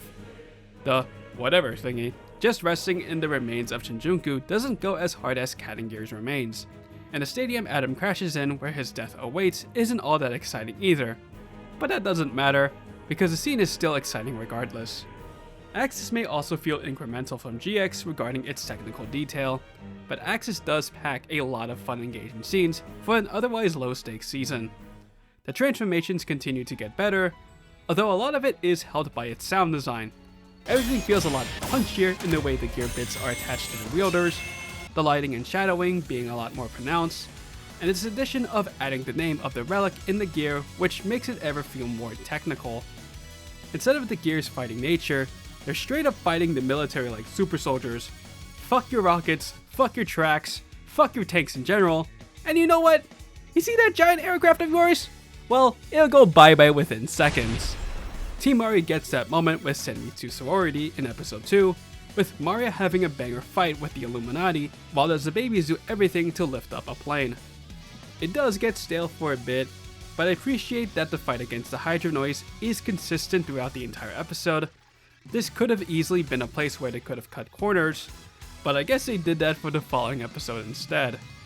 And of course, episode 13, where the fight against Adam is where the animators just went all out. It shows Hibiki in rage, with her pushing all of her punches against Adam throughout the entire episode, no matter how many obstacles it takes. Within a few minutes, we're given 2 unique Hibiki forms, her rainbow gear that uses all of her friends' powers, and hyper mode, basically being all gold, and gives Adam 1 gold fucking experience. Anyway, Axis is definitely the pinnacle of what Symphogear has had at this point, and no shit, it is the latest season after all. Style just goes really hard this season, I guess making up for the fact that it's relatively looked the same since G. But next season is gonna find itself in another league. A league in which I did not know how substantially different it is. I've been watching XV on my desktop since 2022, and while I got a new monitor this year, something I kinda wondered was if I was going to have a similar experience watching it. And it definitely felt like that as I was feeling nostalgic seeing XV on the big screen for the 3rd time. But it made me wonder if XV is as significantly different as it is from the rest of the series, because prior to, I've always watched seasons 1 to Axis on a considerably smaller screen. But holy shit, did XV hit really different. I already talked about how the art feels different from the rest last year, and the change still feels as remarkable as ever. Line art looks as sharp and refined as ever, the soft shading, lighting, and the color grading really do a lot to make the art feel more realistic and dynamic, and the winter season and the set pieces really do justice, making this feel like the final act of the entire series. But before I delve into any other aspects of the art that I haven't mentioned this year, we need to talk about the animation. I basically said nothing about the animation last year, and I've always had the notion that, yeah, the animation is pretty wild, but man, I have severely understated how good the animation becomes. Because holy fucking shit, the animators somehow go above and beyond to what was already beyond the standard. Sure, the whole narrative plays like a movie, but this is what really sells XV as an anime movie. The past seasons had really good moments of Sakuga, but only happens in a select few scenes. XV has at least one Sakuga moment every episode. Every fight looks amazing, and guess what? The season is full of action sequences. Let's list them all off by episode. Episode 1, the coffin fight, which takes up the entire episode. Episode 2, we got Kirka and Shirabe versus Elsa, Tsubasa and Maria's concert performance, and the night that heaven falls. In episode 3, there's Hibiki and Chris versus Mila Arc and Tsubasa. Wait a minute, I obviously meant Elsa.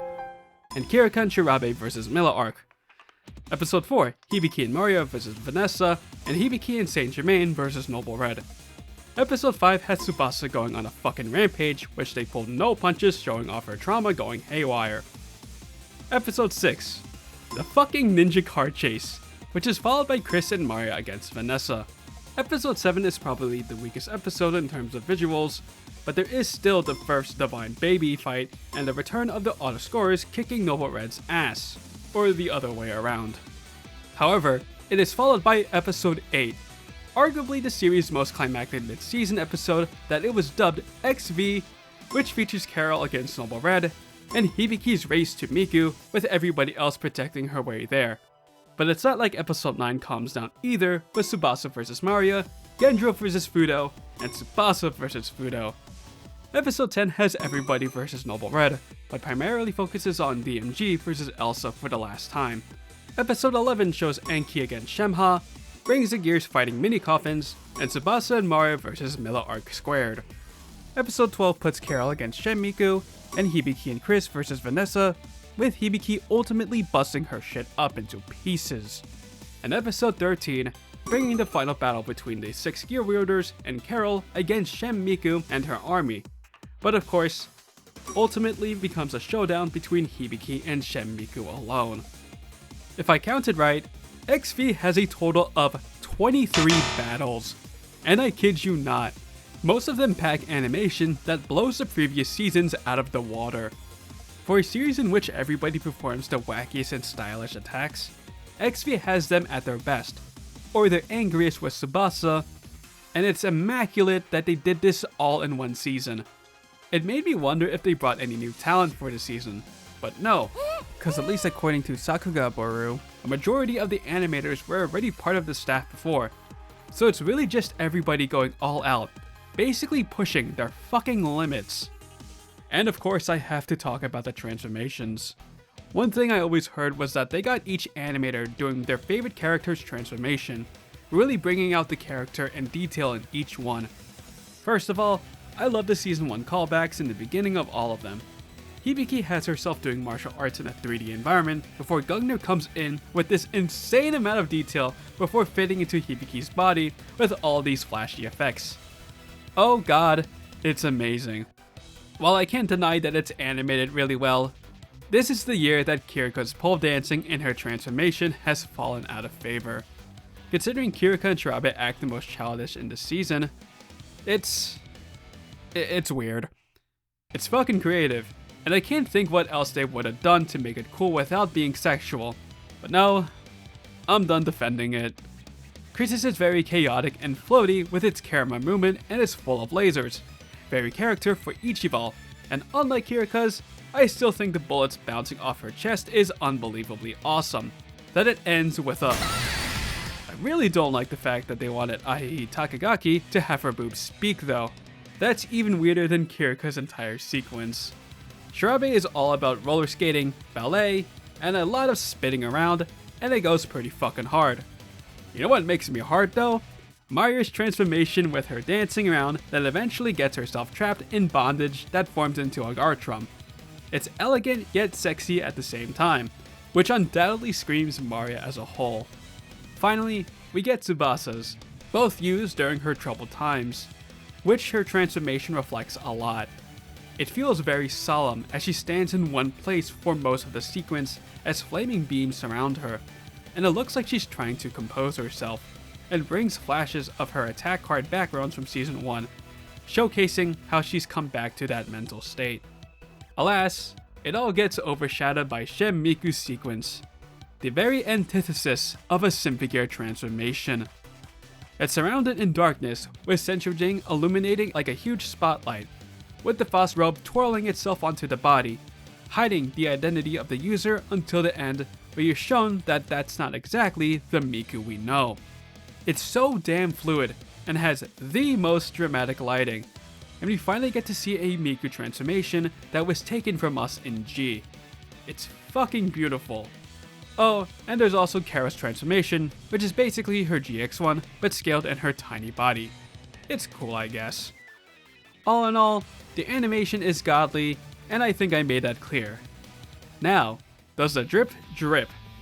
It shouldn't be a surprise that it's an easy yes. The Gear Song uniform finally don't look like Boy Scouts anymore, and strikes more of that military officer look. Everybody suited in jacket and gloves that resemble Sector 2's uniform much more, though given color-coded shirts underneath, and whoever was wearing shorts now get longer shorts and leggings, which not only allows their legs to be warm in the cold, but it looks a lot more professional of a military uniform. XV includes 2 casual outfits for all the gears this season, but with so much going on in the season, we barely get to see them during the runtime. Everybody rocks in these winter fits. Marius goes so fucking hard in both versions, and we only see it in the opening and in the photo of Chris's birthday. Although that sucks as much as Chris doing barely anything in the season, they make it up by showing Maria in her gym suit, which I'm over here drooling until there's nothing left of me. The fit is so hot, and who would have thought that putting Maria on a ponytail would look fucking awesome on her. It certainly doesn't help the logic of her hair, but it certainly helps her looks. Hibiki has nice snow patterns on her shirt, and at this point I'm assuming her legs are naturally warm enough that she never has to cover them up. And would you look at that? They gave her a raincoat! Miko's looks like a contrast to Hibiki's. She wears a white shirt, a longer skirt, and leggings. Tsubasa looks real stylish and comfortable in either outfits, but I'm assuming she doesn't feel that way. Chris's feels like a combination of her Season 1 and G designs, and I wonder when the heck her second outfit was ever shown. Kira and Shirabe's first set looked like the winter version of their G outfits, and their second set, which they really look dripped out on, are like the winter version of their Axis fits. Elf Knight still looks cute, and for 5 seasons straight, Genjiro, Ogawa, Tomosato, and Fujitaka have remained the same, but I guess you can't change perfection. Let's talk about the rebuilds. Is it cliche to say that these are my favorite designs of the Symphogear? Because they definitely are. After 2 seasons of having the same design, in which I thought got ever so slightly busy, the rebuilds are perfect refinements, bringing uniformity to how the colors are distributed. Black in the middle, the primary color replacing most of the white becoming more of an accent instead, and color separation becoming a bit simplified. Hibiki goes back to her roots, just having boots that stay under the knee, though interestingly, her thighs are covered in the back, and the scarf design reminiscent of Edgebiki. Tsubasa's edges get even sharper. Chris unfortunately reverts back to the white boots, but the revolver is killer. Maria gains half a silver skirt. Kirika replaces 2 thrusters for a pair of wings, and Shirabe gets a recolor and more prominent cat ears. All in all, I love the designs. It brings back the black that was missing from GX's gears, and the uniformity really makes it clear that the gears are a team.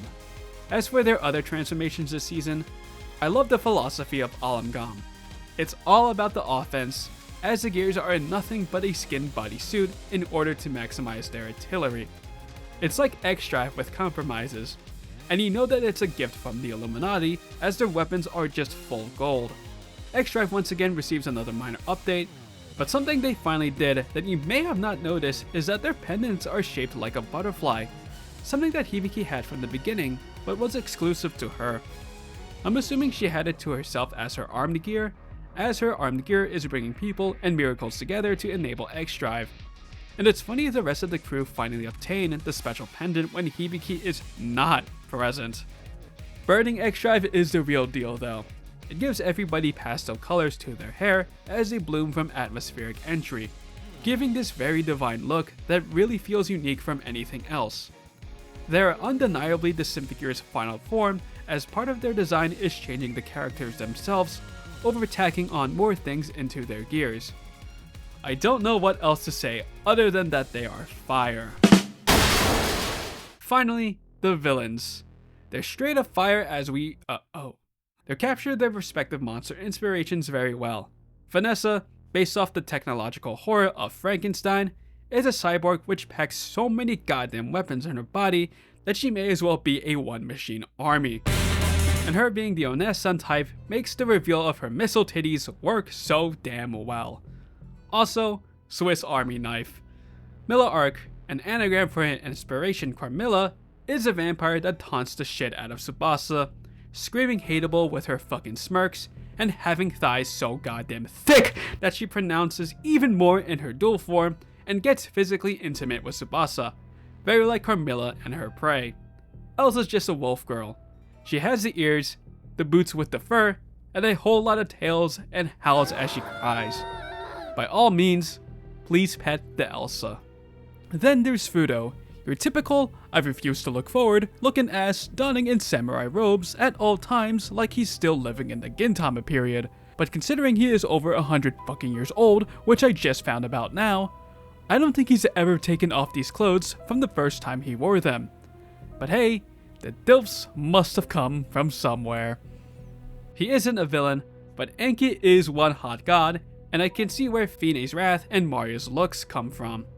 Shemha is literally Android 21, Shem Miku is just Miku but evil and scary, and Miku in Shenshujing is literally just a wedding dress. And that's a wrap, folks. It should be said that Symphogear's visuals are a delight, and it's definitely evolved over time in many ways. Season 1 may have looked amateur and silly for a lot of the character designs, but there was definitely heart put into it that was fully realized with the advent of G. They certainly leaned into the wacky designs to enforce the rule of cool, and it just got better and better over time without compromises, something I don't see that often anymore in anime. Given after G that each season had 2 years in between their airing dates, I would assume that production went well considering what we got and what they did for XV. Even if my opinion on the narrative wanes, I'm very positive what Symphogear brings into my eyes, unless it's sexualization I don't want to see. With all that said, it's time to discuss the main thing that makes the series so special from anything else. Yes, it has surprisingly great writing at times, and surprisingly well animated visuals. But this is Symphogear. The gears wouldn't be the same without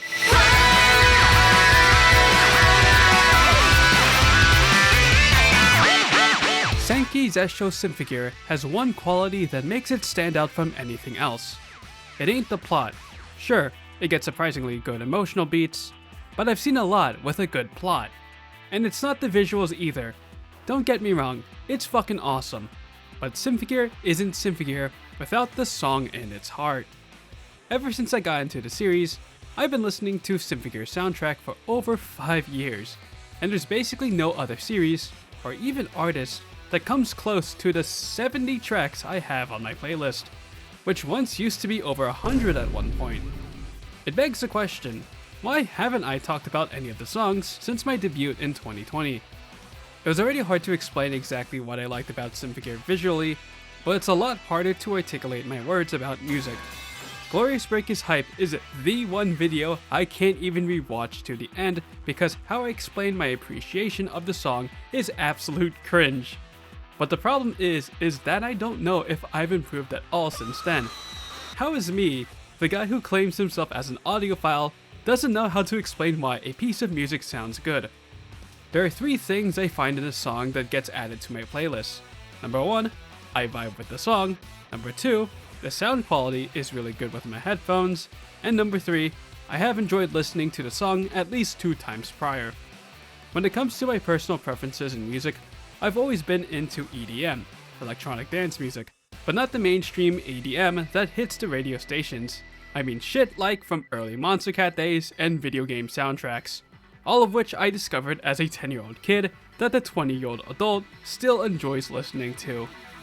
I relish having so many instruments blasting in my ears at once that there was no way I wasn't going to enjoy Symphogear's music. Oh, and of course loving the J-pop style seen in Gundam, Railgun, and a bunch of other sci-fi anime helped a lot. The music is obviously integral to the Symphogear experience. Half of the goddamn runtime is the gear users singing out, but what makes it special from anything else is Minami Takayama coming into the recording studio and decided to sing her insert song live and her dialogue and set course for how the songs are integrated into the series. And it's not just singing live in a recording booth, it's singing how a little girl singing War Machine would deliver it in a tough, fighting environment where oxygen is constantly being used. Who would thought singing was a good idea to power up the suit when it's vital to get every damn breath you get while fighting? Well, maybe that's what the attuned are. They have lungs of steel, and linker users are probably asthmatic. The music of Season 1 probably failed the season the least. Sure, it has the least out of the 5 soundtracks, but it definitely kicked the fuck off, especially since Minami Takayama, Nanamiski, and Ahi Takagaki were all seasoned singers, while Aoyuki just got famous for being Madoka Kaname. The series comes hot with bangers such as Gaku no Flygo, Kimi to ii oto kanade tsukiri made, and Zeto ame no habakiri, full of fast-paced energy sung by people who know what they're doing, both real life and in-universe. But then Hibiki's Gekiso Gungnir comes in and sounds a lot more rookie, befitting for the character as she stepped into unknown territory, and the fact that Aoyuki doesn't really have a singing history. If you go back and listen carefully to the few times Gekiso Gungnir is played, it's actually just the studio version of the song.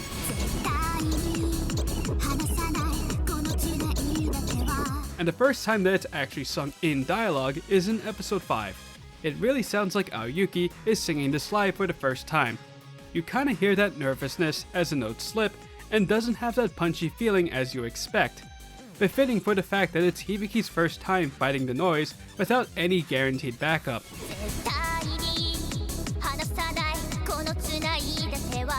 And it sounds like Hibiki is trying to maintain her composure rather than try to go all out and fail like an idiot.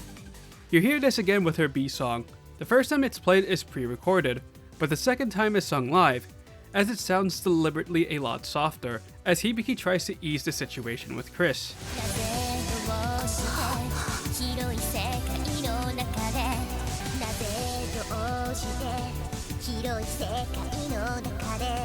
And really the first time you hear Hibiki screaming her lyrics is in episode 8, when she saves Miku from her impending fall. Overall, Hibiki's singing tells a lot about her character. She's inexperienced, but has a whole lot of heart and determination, and reflects a lot to Aoyuki as well. She may have her iconic screaming, but it's a huge task to take on singing. What she struggled to sing in the first Symphogear live, that she cried, but G would give her the chance to go beyond. As for the performances of Tsubasa and Chris, that's where you see the live singing take effect a lot more. You hear how strained and emotional they get singing their songs in active environments. You hear how Tsubasa is using a lot of breath when she spars with Chris for the first time, and actually stops singing to lock in against her opponent. In her second fight with her, she actually does the opposite, focusing on singing, and you hear how her confidence has grown a lot since their first encounter. Chris is a surprise Symphogear wielder that pulls it out of panic, and you're able to hear the emotion from the get-go. She's been placed in the worst spot possible, and sings her song in rage, with her lyrics reflecting what she's feeling at the moment.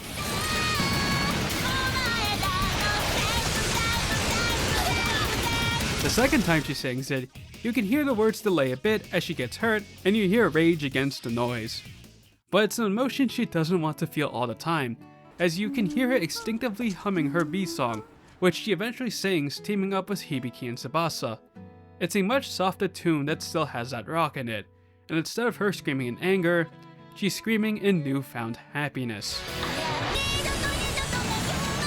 You then have the superb songs, actual random gibberish that is sung so round and dark to really emphasize the consequences it brings singing it. It's used as a sacrificial final blow, and each user takes their chance to sing it. The more times it's sung, the more you expect tragedy to strike. Speaking of pulling at your heartstrings, that's what the soundtrack does really good this season. It's full of motifs, basically taking the melodies of the songs and using different instruments to convey a different mood, or extend it for a battle. I kid you not, they use motifs for every A song, even First Love Song, which you can hear its melody in the first scene, but is actually played in the final episode.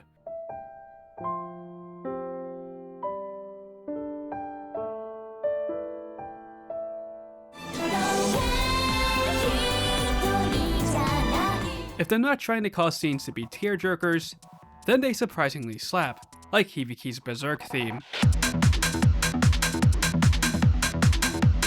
Oh shit, I just realized I didn't talk about the opening or ending visuals at all. Yeah, they're indicative of their quality of the season. They don't do anything bad like having 150 cuts, but I will say that season 1 was quite unique in which the gears were only fighting noise in the drop, while G to XV's drop having the characters fighting the baddies does kind of feel a bit generic, but they are stylized in a way that's distinct in the opening. The ending visuals are fine for the most part. A lot of it tells something about Chris since they're sung by her, though Meteorlight is quite freaky. Anyway, Senku Gazer and Meteorlight are bangers. I love the fact that Anamiski not only sings the openings but also writes them, but regardless, they are hella catchy. Senku Gazer is full on electro J-pop with random English lines here and there, the drops are fire, the verses are good, it really hooks you in as it has its own chaotic energy for a series that is full of energetic singing. Meteorlight comes in showcasing the dark and mysteriousness of Symphogear, what lies behind the surface, and it makes great for a calmer but spookier song.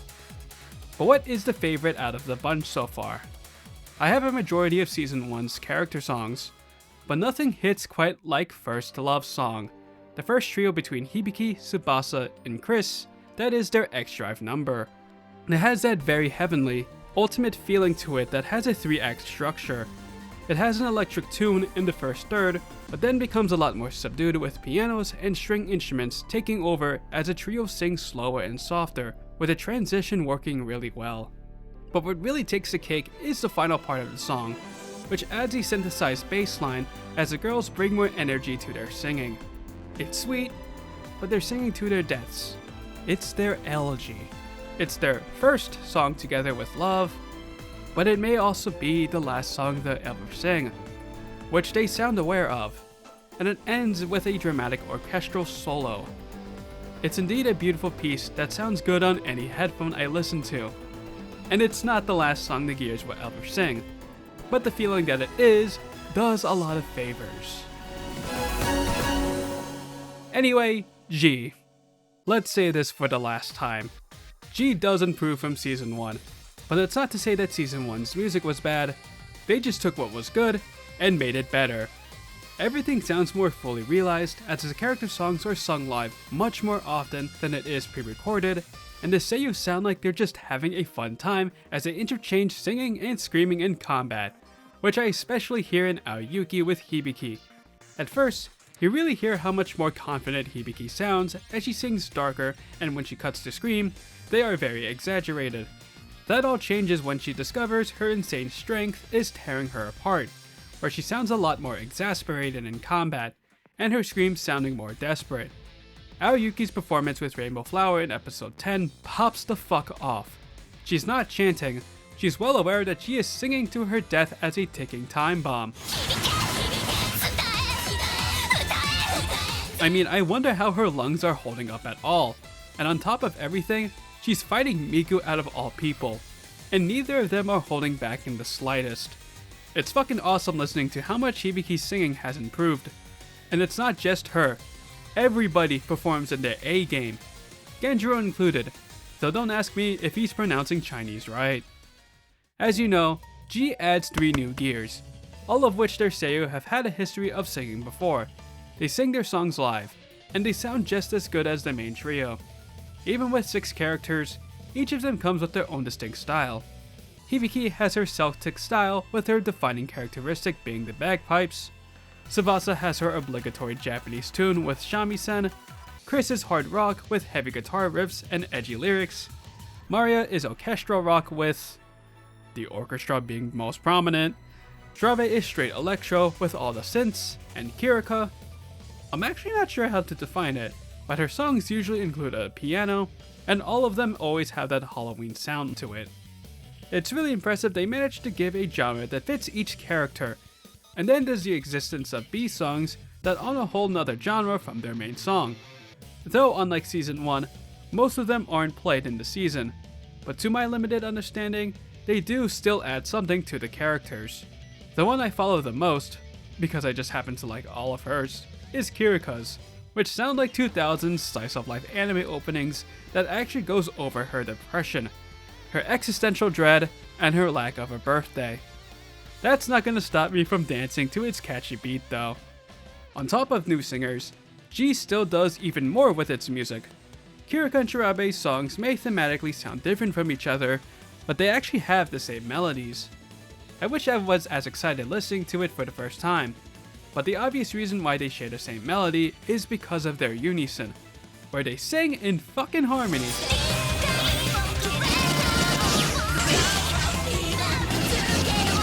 And is given new instrumentals that combines both of their genres. But you probably already know that.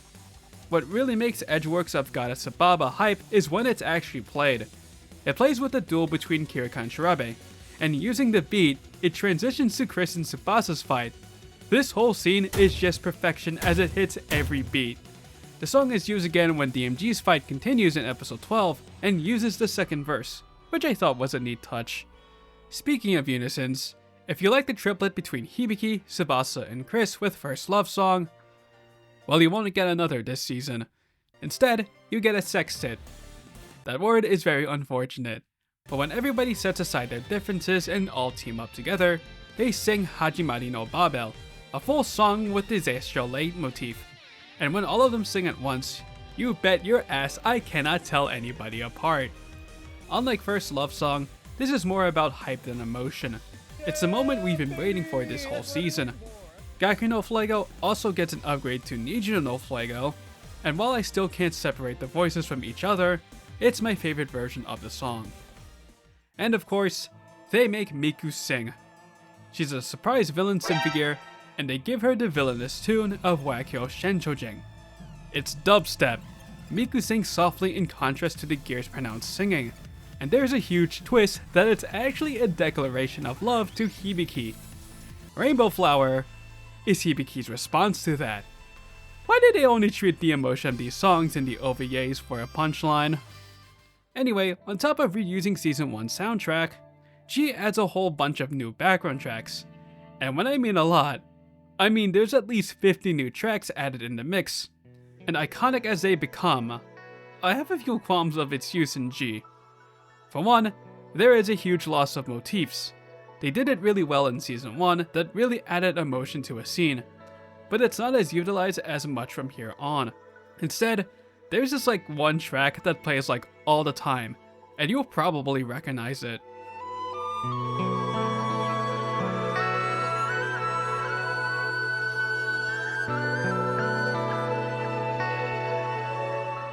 I kid you not, I heard this at least once every episode this rewatch, and they always used it for heavy moments. And this is Symphogear, there are a lot of those. I guess I'm kinda annoyed about it, because it's a problem that only exists in G, and even though the following seasons add even more tracks, they don't use one to ascertain a specific emotion all the time. However, on the bright side, I finally found the track I've been looking for a long time. I always thought it was an XV track since it's the first piece you hear, but it also plays during Fine's permanent death. Since it plays so late, I always assumed it would be part of G's latter half of the OST, but it's actually part of the first disc.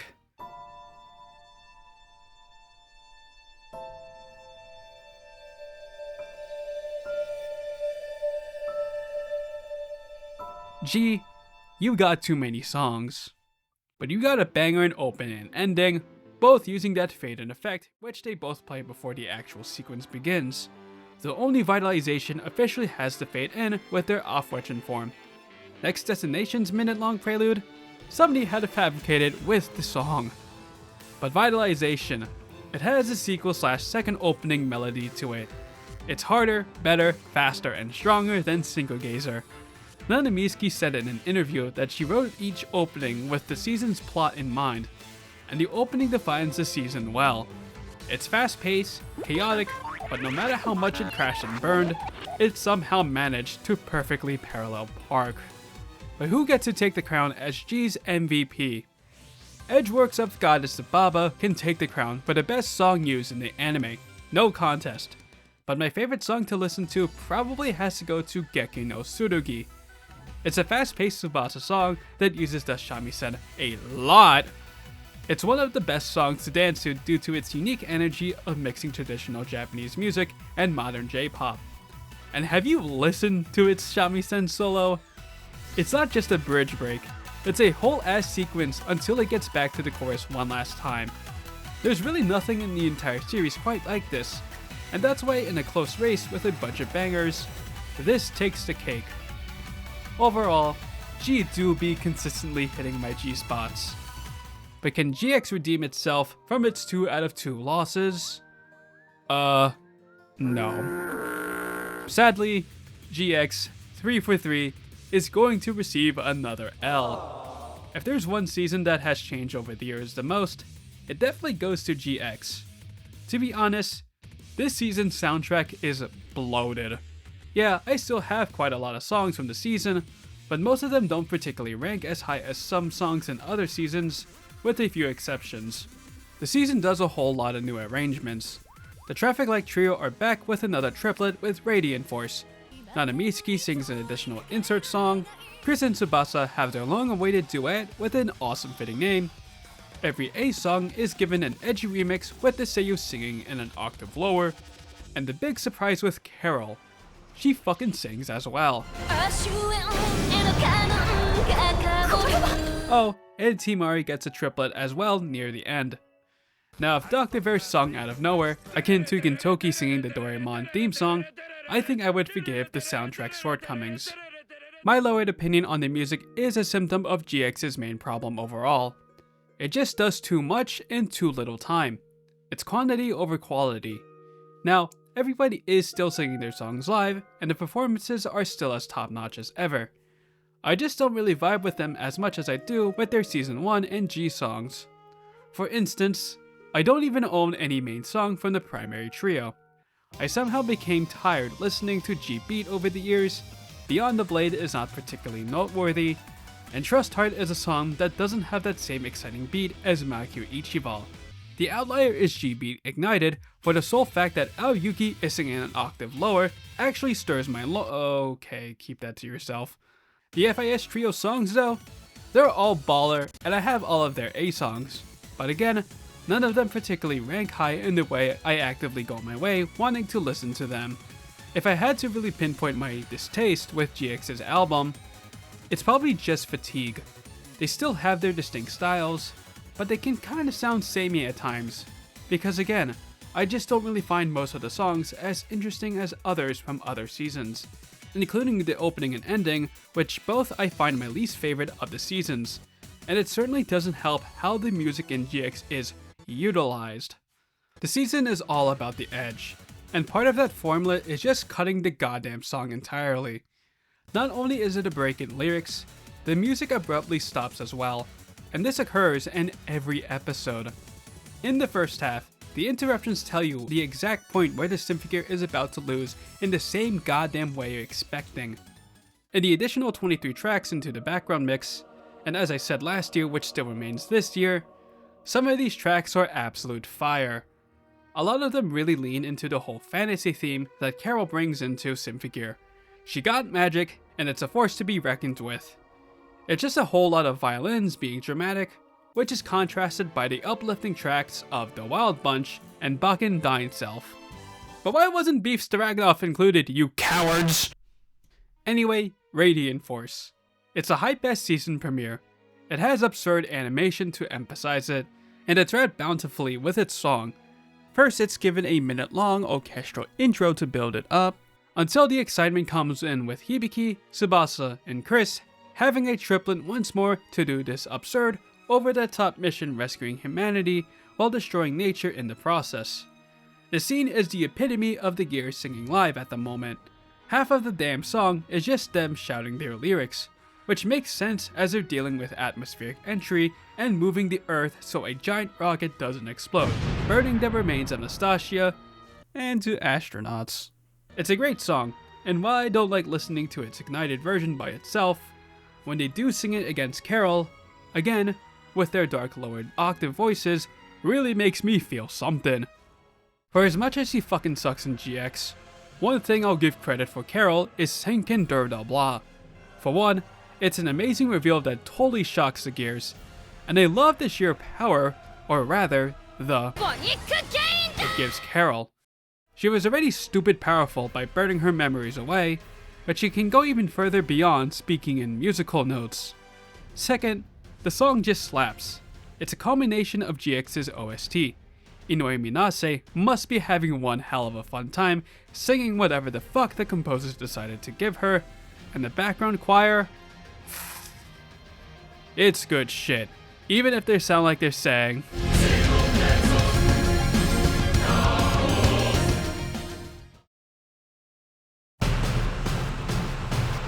but to nobody's surprise, the song that takes the crown for GX is none other than Glorious Break. It still gives me chills when it plays for the first time in episode 1 after all these years. and I love how it became the season finale attack card rather than exterminate, which, as people have noted, it makes thematically sense. Like I said 5 years ago, the intro has that feeling of marching to a final battle. The orchestra leads with synths accompanying it, building up in a crescendo to introduce Nanamiski to sing her hook, bleeding into the beat drop, which slams pretty hard. The whole song is a great blend of symphony and techno J-pop, the strings providing a dramatic, climactic feeling, while the synthesized bass adds excitement, with Nanamiski's heavenly singing putting the cherry on top. It's a definitive hero song of Symphogear, with all the energy placed near the end of the song. It's fast and chaotic, yet elegant, all of which comes to an abrupt end, very much akin to an intense orchestra piece. My music taste has expanded a lot, and I've come to enjoy a whole bunch of other songs when I want to feel excited. But Glorious Break still holds a special place in my heart as my favorite song of all of Symphogear. As usual, GX overall is decisive. Quite a bit of its music can be what you can call mid, but at least it holds the queen of Symphogear's songs. 3 for 3, Axis triumphs upon GX's soundtrack, but this has been the case for a while now. Style 1 continues to be true for everything about this season's sound. I've mentioned it like multiple times across the years, but I just love the sound effects that play in Axis. Everything has that deep, punchy feeling to it that really adds a lot to a scene, even if they aren't narratively or even visually impactful. There's a lot of them, and it always adds to the experience. Aside from Sakuga sounds, I'd like to say that the music in Axis is just fun. After having 3 seasons full of songs that consist of solos, duets, triplets, and whatnot, the composers somehow still have the juice to make more, and a lot of them have that more upbeat, exciting tone to them that makes them more enjoyable to listen to than others. Compared to Radiant Force, Gekisho Infinity is a fast-paced song full of chants to fly and fight, befitting as a take-on against the goddamn military rather doing a heroic rescue from the atmosphere. In turn, the FIS trio now have a true battle triplet with Senritsu Sorority that sings heroism with weakness, and they actually play both of these triplets a few times rather than once. Ignited arrangements make their return, but only for these 2 songs, but this time it's quality over quantity. I love the hard guitar riffs added to Gekisho Infinity, making the song a lot more hard-boiled sounding, and Senritsu Sorority gets itself an EDM remix, as well as Yoko Hikasa hitting them low notes. Hibiki's song, which I will not pronounce, is her catchiest yet. I love how it's broken up to make a scream, and even if this is a Kami localization, Eat Lightning, Crap Thunder goes hard as fuck. Stand Up Ready is my favorite Maria song, and it's not just because she tells me to get naked. Like how most of the season is, it's just really easy to start dancing to. Gun Bullet Triple X, Gekka Bijin, and Giza Giza Girari Full Throttle, again, all have that fun beat that makes it fun listening to outside of their live performances. Unlike the other seasons, Axis really only adds one new unique thing to the mix, but this time it's really something out of left field and it's relevant to the plot. Unless they thought about doing it beforehand and had to find a way to make it relevant to the plot. The season's unusual duets. You've seen Tsubasa with Maria, Chris with Tsubasa, Kirika and Shirabe, Hibiki and... oh. The series at this point has made distinctive pairs within the gears, so now they pair up with ones they never sung with outside of sextets. That's why it's unfortunate, I see. Change the Future is an orchestral rock banger from Chris and Maria in which I wish had more build-up leading to a song, aka an interaction between Chris and Maria that was more than 4 lines, but it's an epic duet through and through. It's a great song by itself, but I fucking love how Chris really screams an entire line. It's probably the angriest she sounded in the whole series. Fugetsu no Shisho has a much better build-up and is overall the catchiest of the duets. It contains the instruments of Tsubasa's traditional Japanese style and the techno beats of Shirabe's, giving my ears a good time. Finally, Hitsuai Duo Shout combines the Genki energy from both Hibiki and Kirika with lots of chanting of singular words, and instead of a build-up, The song brings a very sad aftermath. Of course, since we saw Carol do it, the Bavarian Illuminati also has their chance to shine, and oh boy, why is it teased with very bad German? Shito, we get, 死とエイビ控と is the burning passion of a trio who's done a lot of bad for the greater good, and wants to actually just get it over with at this point in the most bombastic way possible. It's their elegy, and it sounds noticeably different with the usage of the flute and the acoustic guitar, and it's nice listening to a group we haven't heard ever. But the Symphogear wielders are gonna one-up them, yes I know they don't literally, with Axia no Kaze, a new sextet since G, and there's two parts of this song. The first half makes a soft melody of every transformation chant and a superb song, and the second half switches it up to a battle song full of references. You first hear this as the ending theme for episode 6, and it's really interesting how they could make a song out of their transformation gibberish, but then all of them sing the Symphogear chant leading up to the superb song, which never fails to give me chills when I hear it in the ending. The second half is the Gear's song against Adam in episode 13, and I'm telling you, they reference every song they sing in this season. I will say, this half is a bit weaker than its prelude, but I never noticed the references until this rewatch, and I think that's pretty fucking awesome. It takes a lot of what is already established, and cooks them up to make this song, and considering they get their rebuilds when they sing this, it's pretty fucking fire. Finally, the opening and ending. Futurism undoubtedly takes my spot for the best ending. It's a super dramatic sequence regarding Chris's past and where her life goes from there, as well as the song just hitting the beats that the others don't really do. It starts off sad, but ends in a hopeful note. It plays more like a Chris song than it does just being another Symphogear ending. I love the violin solo that fades in, which unfortunately doesn't exist outside the anime. I'm fucking stupid. But you know what we get instead? We get Testament. The opening cut already gives that heroic epic feeling to it, as Symphogear really leans into its mythological part of the world by putting the custodians in the forefront, but its Alpha-Wedge form really adds a whole lot of depth to the song. It's a whopping 90 seconds of piano, vocal, and synth buildup that invokes such eargasm and has a perfect transition to Nanamiski singing her hook and the beat dropping after a sick countdown. Yes, this is very much like Glorious Break, and although it doesn't beat it, it's given the best scene of Symphogear outside of XV. The big ol' beatdown of Adam. You just see Hibiki punching his life away as Nanamiski sings, eventually dealing the killing blow as Nana screams herself. To really put the cherry on top, according to Nana herself, this song is actually for the Bavarian Illuminati, as once they succeed in stopping the bomb, sacrificing their lives in the process, this song plays as a testament to their selfless actions.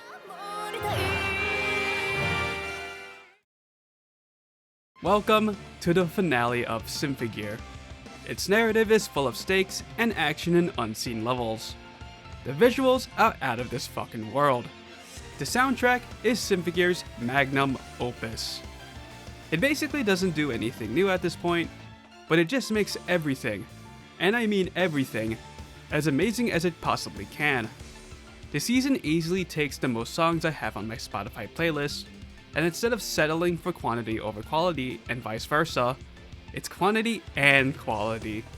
Live performances are as good as they can get, the prolonged shouts, the grit of the voice, and even the goddamn interruptions are done immaculately. Even with so much going on in the season, it still has room to play multiple songs, and every song that plays I am probably dancing to. Every song invokes a feeling of a final run. The season premiere finally has all the gears together, and they're given a sextet that becomes the series' longest song. Wait, Angelic Remnant takes a spot by 6 seconds? Regardless, it's a march as the gears thaw themselves ready to take down the coffin once and for all, transitioning to another Nanamiski insert banger, Final Commander. I basically see this as the finale of a trilogy. First it was Glorious Break, then Testament, and now this. It comes with a long build-up, it continues to have that heroic flair, and Nana hitting those high notes that really get the emotion going. From there, everybody just has their ultimate character song. Mikanse Love Mapatatsu and Mijiku Shoujo Butagiri were the first songs I actually liked from Kira Kanshirabe when I watched Symphogear for the first time. They had something that the others just didn't. I love Crunchyroll's translation of the one line about homework, and I still do. I mean, I just said I like to eat lightning, crap thunder. Take This All Loaded is the pinnacle of Chris's songs. It features a lot of references from her past songs, and yes, I'm raising my hand because I'm entranced by your red boots and I want a bullet to the head. It retains the edge of Chris from yesterday, but has the sweetness of Chris of today. And now that they got her with a revolver, these lines really punch. Shirogane no Hono, Keep the Faith blends Ginwen Agaltrum and Stand Up Ready together, the music sounding epic and the lines of Yoko Hikasa hitting your ears with excitement. Defender's Brand is my favorite Tsubasa song. It's a stark contrast to every other song at this point. While everybody sings in a victory lap, Tsubasa sings in limbo, provided with a stupidly catchy beat. Luckily, the song is only used when it focuses on her trauma in the season, and when she screams the lyrics, you can really feel how she's feeling at the moment. It's a dark, but powerful fucking song. Noble Red may have not sung this season, but we got two former villains that did. Nanaka Kotobuki got her chance to sing Hanasaku Yuki with Aoyuki in the 2018 Symphogear Live, but they were able to do it again in the actual anime, and it's leagues better than the original version. I used to love the song to death, but because I would listen to it so many times while working out, I've unfortunately gotten really tired of listening to it. On the other hand, Saran Zando no Zankyo is a perfect sequel to Senkin Durda Blah. It still screams Carol. Crunchyroll's is flippin' baller. It's the anti-hero song we didn't know we needed, but got anyway. Carol still sings as strong as ever, even if she's at her normal height, and Inori Minase's live performance when Carol's against Noble Red is chef's kiss. And okay, she's not a villain, but they got Elf9 to sing. It's terribly awkward timing, but they gave her the chance to sing out at karaoke, covering a real song from the 70s that foreshadows the future too fucking well. If Riga Ryorin wasn't enough, get ready for Septits. But not one, not two, but three of them! Perfect Symphony speaks for itself. It's the X-Drive battle song that tags Carol along to create a voice I still can't separate when they're in unison. Extreme Vibes is the XV song. Instead of Carol, Miku is finally singing along with the Gears with Shen Chojing as they sing their farewells to the ones they lost and to us, ending a soft unison of the Zesshou one last time. Symphogear gives us one last song with Ashita and no Fuego, except it with Miku once again, and what the fuck? They changed the lyrics! You can't do that!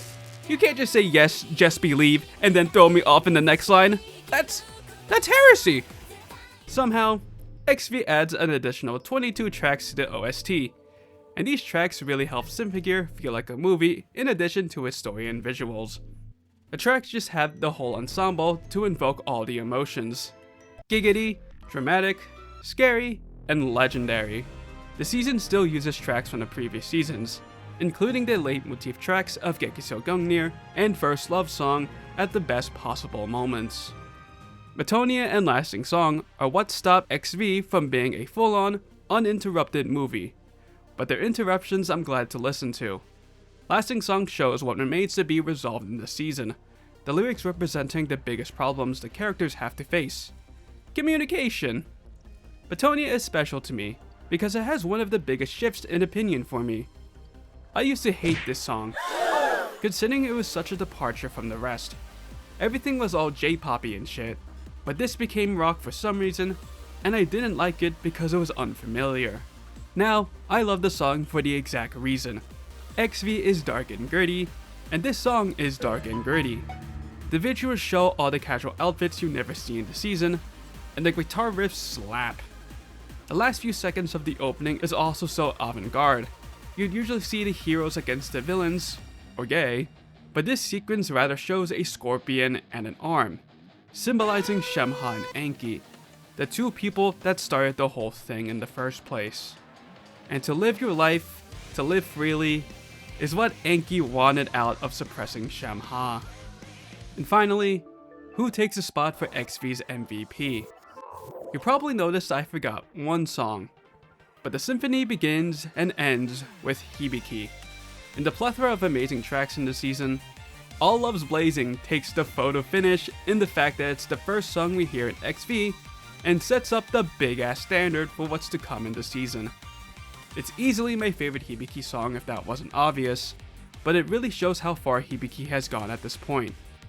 In the very beginning, Hibiki did not know shit and tripped a bajillion times. The first time she sang Zesshou Gungnir live sounded off from its pre-recorded counterpart, but over time, her songs, and now Yuki, improved so much. All Love's Blazing is already a great song to listen to itself. It's full of confidence as Hibiki has become the most powerful being at this point, but she also questions if she can be responsible for her great power. But where the song truly shines is Aoyuki's final live solo performance of the series. Against the mini coffins, the way she shouts her lyrics is off the fucking charts.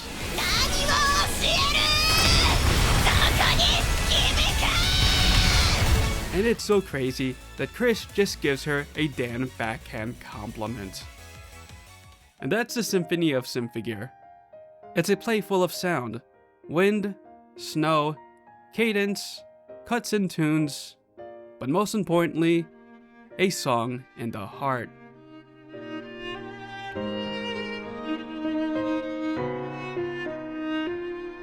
Fuck me. I don't know how I got here, but it's been another long journey, and one huge step just getting all of my thoughts expressed about Symphogear. 2023's Rewatch still stands as the most impactful experience I had, so I thought I could take the opportunity to just go over what I missed, and I sure hope I made myself as clear as I could fucking be regarding its visuals and music, because I really just haven't done that other than a few segments in my videos. Now, to finish this rewatch off, let's go over the new scores for each season. Overall, it's just been another fun rewatch. I didn't get to do the one thing I wanted to do this year, but I guess that's okay. And if you really want to see the raw experience of this rewatch, check out the list of notes I made down in the description below. To summarize my thoughts for each season, Season 1 just keeps getting better and better with its narrative and character development, and Chris is best girl. G is still G, hitting my G spots despite my hatred of Dr. Bear growing ever more. GX is bad beyond fan service, its edge really detriments itself, but it still has a 7 out of 10, which is still the score I consider good, but relative to Symphogear, yeah, it's low. Axis is just dumb fun with a whole lot of style, and XV remains as the ultimate cinematic finale for the series, really only held back by dumb decisions made for its boss's direction. That said, I'm so done. I'm not burnt out from Symphogear, I'm burnt out from talking about it. There's no new information regarding the movie besides starting production, so I could really use a palate cleanser wanting to discuss about something else. But as I'm slowly yet surely approaching the big 1000, and reaching 5 years since I started Astobia, I really do have something in mind, and that too is gonna tire me a lot. Right now, my 2025 rewatch is in limbo. I have ideas what I might want to do differently, but it's not certain. I'm just gonna sit back, relax, do the same shit that entertains me in my free time. Thanks for watching until the very end. Like and subscribe, hit the bell button for inconsistent, sporadic uploads. And for the third time, if you watched this without knowing the one thing I was blabbering for 3 hours, Jesus Christ, watch Symphogear. This is your final warning. Toodles!